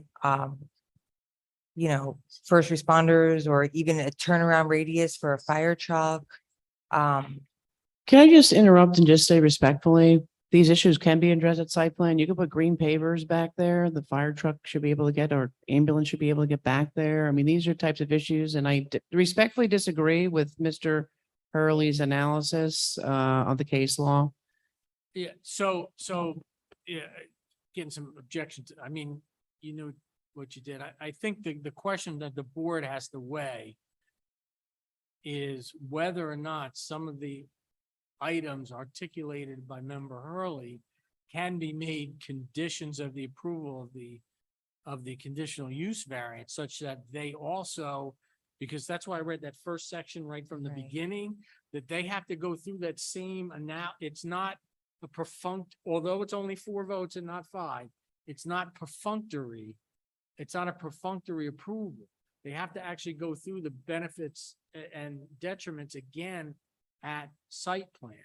So, we cut you off, but just to make the record clear, the point that I haven't heard the board fully articulate, at least, is whether or not, if all these questions that Mr. Hurley raised are specifically outlined as conditions of the use variance approval, and they're not addressed at site plan, that is then a basis to deny the site plan application, because the statute specifically recognizes the fact that it's not a perfunctory approval at that point because of the bifurcation. In other words, I'm now my words. The applicant doesn't get a pass on site plan by choosing the bifurcation. First of all, they face the risk that Member Hurley articulated. Moreover, though, the legislature says, okay, because bifurcations was a case law, a common law approval for a while until the legislature slept in and said, you know what, we need to have this bifurcated process. But if the applicant chooses it, the detriment to the applicant of choosing that method is that they have to prove, albeit by only 4 votes and not 5, they still have to prove negative criteria. And so I just think it's important, given the respectfully, given the litigation, that the municipality faces and the like, that at least there be some articulation as to why the board feels that the conditions articulated by Mr. Hurley can't be made conditions of the use variance approval, such that should they fail to be met to the adequate a bare majority of the board would still have the right to deny that site plan application. Ms. Jennings I'm going to do this. Ms. Jennings, you're shaking your head correctly. You perceive that analysis to be correct? Correct. So in other so words, you they get a would- second bite at the apple. I'm doing it on purpose. So you agree, right? Representing the applicant, that should the applicant fail to, should the board, and the board doesn't have to, could believe that those issues raised by Member Hurley are of such import that they can't support you took the risk on the bifurcation, and it's just not enough. You can't do that, and then everyone will be left to their own devices. But you do agree, as a matter of law, that the board by statute you need to show by that you've met the negative criteria by this, the burden of proof, the substantial benefits and the like. I agree, yes. Can I address that, Mr. Chairman? Sure. Just simply stated, that's a double-edged sword. It's a double-edged sword because if we grant the conditional use, we are making a determination that this is still an appropriate use for this property, taking into account the variations that are being requested. That's true. Okay. I agree with that. All right, but the problem with that is if we grant the approval based on that and say it's subject to site plan, and later you look at site plan and you say, I don't think this is safe. Well, it would look to me as if, wait a minute, you already said it was safe. When you looked at this issue as to whether or not it's appropriate use, you took that into account. How can you now say it's not an appropriate? So the beauty of this, not rushing through deliberation, is I think the record is clear in this point that you're not saying it's safe, that you still have issues that have failed to be addressed in this particular case. It's a specific condition of the approval that they have to meet these safety requirements, and that I was going to say only, and I strike that word. That the detriment to the board in this particular case is that the applicant need only prove those points by a bare majority and not the super majority.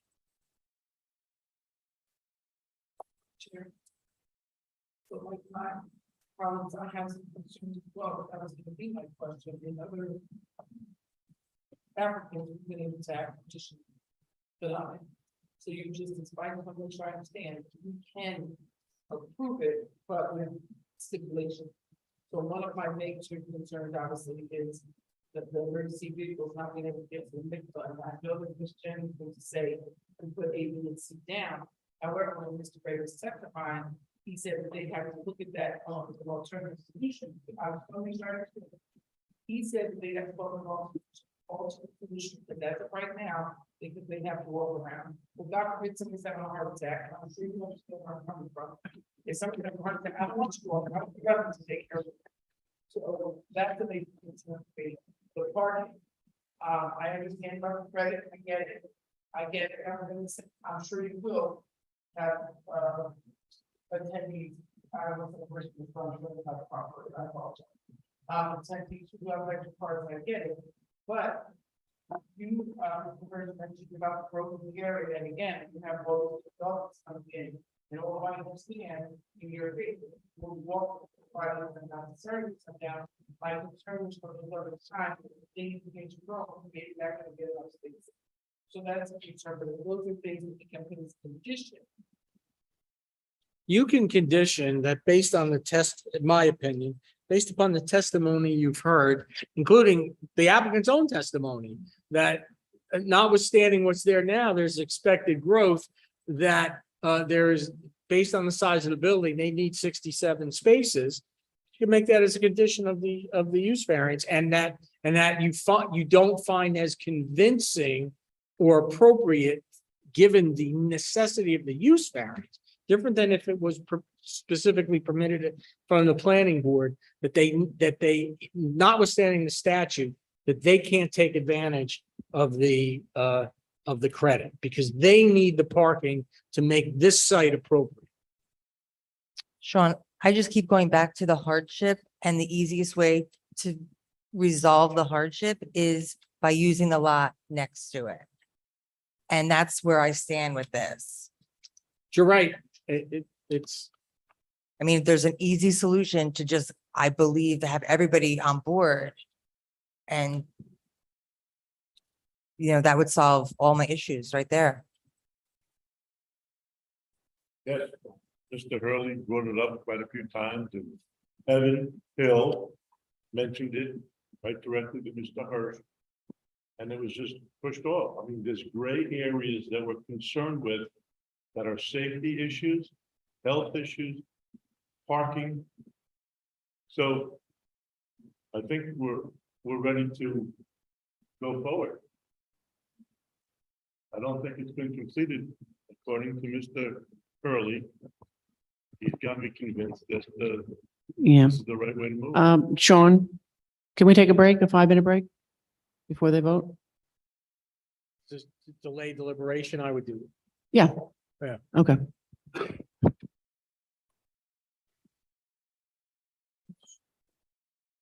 5-minute adjournment to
So I know this is a little unusual because we close the public portion, but we would like to get carried and come back.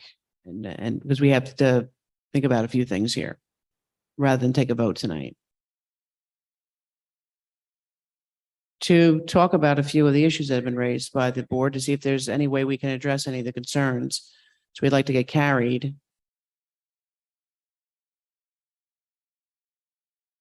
Well, we don't know yet. We don't know what we want to do. You want to do site plan?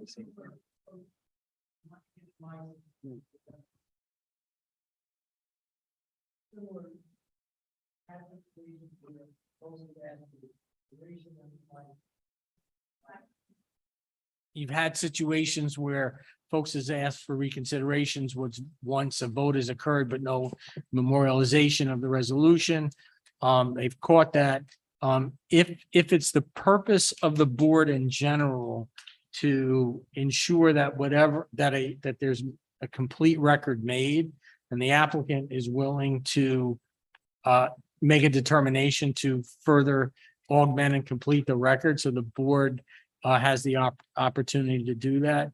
I would have no objection recommending a short adjournment for the submission of either new plans or new reports, or in the alternative saying, please come back to, simply to finish your deliberation and voting. But that's a board determination to allow them to do that or not. Are we How do going, go about that? I never did that. are we going to reopen the application? Well, then you might, yes, there might be an opportunity to reopen it at that point. Well, if the purpose of to carry this, is it that the applicant wants to consider the consolidation? No, that's not going to be one of the options, but we might come back in with the site plan. You seem to be concerned that some of the issues have not been addressed. So I probably would not take Ian that long to put together the full site plan, and we could come back in instead of bifurcating it with a site plan. But no, we're not going to consolidate the two lots. That's actually respectfully legally incorrect requirement. And maybe I'll brief that issue for everybody too, so they can understand in my opinion, what the law is. You are not required to double the size of your lot to alleviate variances. You cannot look at the fact that he owns lot 2. It's not, if we were undersized, I would get it. You'd have to try to make the lot the right size, but this is a typical hardship case. So you don't get any more simpler than this triangular shaped lot constrained with wetlands that actually meets the lot area. So I'll provide you some legal analysis, and I respectfully disagree with Mr. Hurley's analysis on that. So we're not going to come back with a consolidation of the lots. I think everyone's saying we want to hear the site plan issues. We'll come back with the site plan and put that on the record. So one thing I've been learning through a process I'm going through, there's a lot of comments about carrying forward with the interests of justice, right? So one of the interests of justice in this case, in my opinion, is to allow the applicant to make a full record before the board votes, particularly in circumstances where the applicant is presenting what is an inherently beneficial use. I think the equities lean to permitting that, again, in my opinion. But it is a board determination. I can respond if the applicant is willing to come in with a full site plan. That could resolve a lot of problems. If that's what they're saying, not a conceptual plan, but a full site plan. Yes, they'd have to amend the application, right? That's the intent. We'll come back in with the site plan, Full site plan. full site plan. So how many days? Well, it's a new application. Do you want to be bound to a days or just carry it and you'll have to renotice anyway because it's a new? Yeah, I think we would have to renotice because now we're asking for site plan, which was not relief that we were requesting originally. Plus, I don't know what Ian's schedule is, so I don't want to say we're going to be back on September 7th and he's got a vacation Fair- planned. Fair I'm enough. sure it's going to take him much longer than September 7th to get it done. He's away. I know he's good, but I think He- he probably would want to have a little bit of time to get it right. So it's not just, I'm sorry, it's not just Ian's process, it's our process here too. So a site preliminary and final major site plan application will have to be made. It's going to have to go through the administrative review and technical review. So those can be expedited, but you're looking at a couple months here easily. Agreed. I think, right, to be reasonable. So. Would you agree? It's I'm in probably- agreement with you. Yes, this is going to take a couple months. Fair enough. So 7? No, that's not what. All right. All right. So I think again, through the chairman, if the board is generally in favor of permitting the applicant to carry this portion of their application to permit them to file an amendment, which would include the filing of a site plan application, board should grant that carrying. We did. I just took a vote. We don't grant- Well, you'll do it by affirmation. Yeah, you shouldn't joke about that. But that and then we formally carry it to the second meeting in December, where at least we can address at that point where you are, if you filed it or not yet. Do you know that date, Jeff, off the top of your head? Till December 21st. December? For purposes of not losing track of the application. They could file it before that. Oh, okay. So through the chair, could you ask for a motion for that? I gotta ask for a motion. To approve that? Yeah. Through December 21st. And then we need a second. And then you can do all in favor. All in favor? Aye. Yes, extension of time. Granted. Motion to adjourn. Motion to adjourn. All in favor? Wow. I didn't want to go to 11. I'm sorry. We'll consolidate the breakfast. What are they gonna do with that?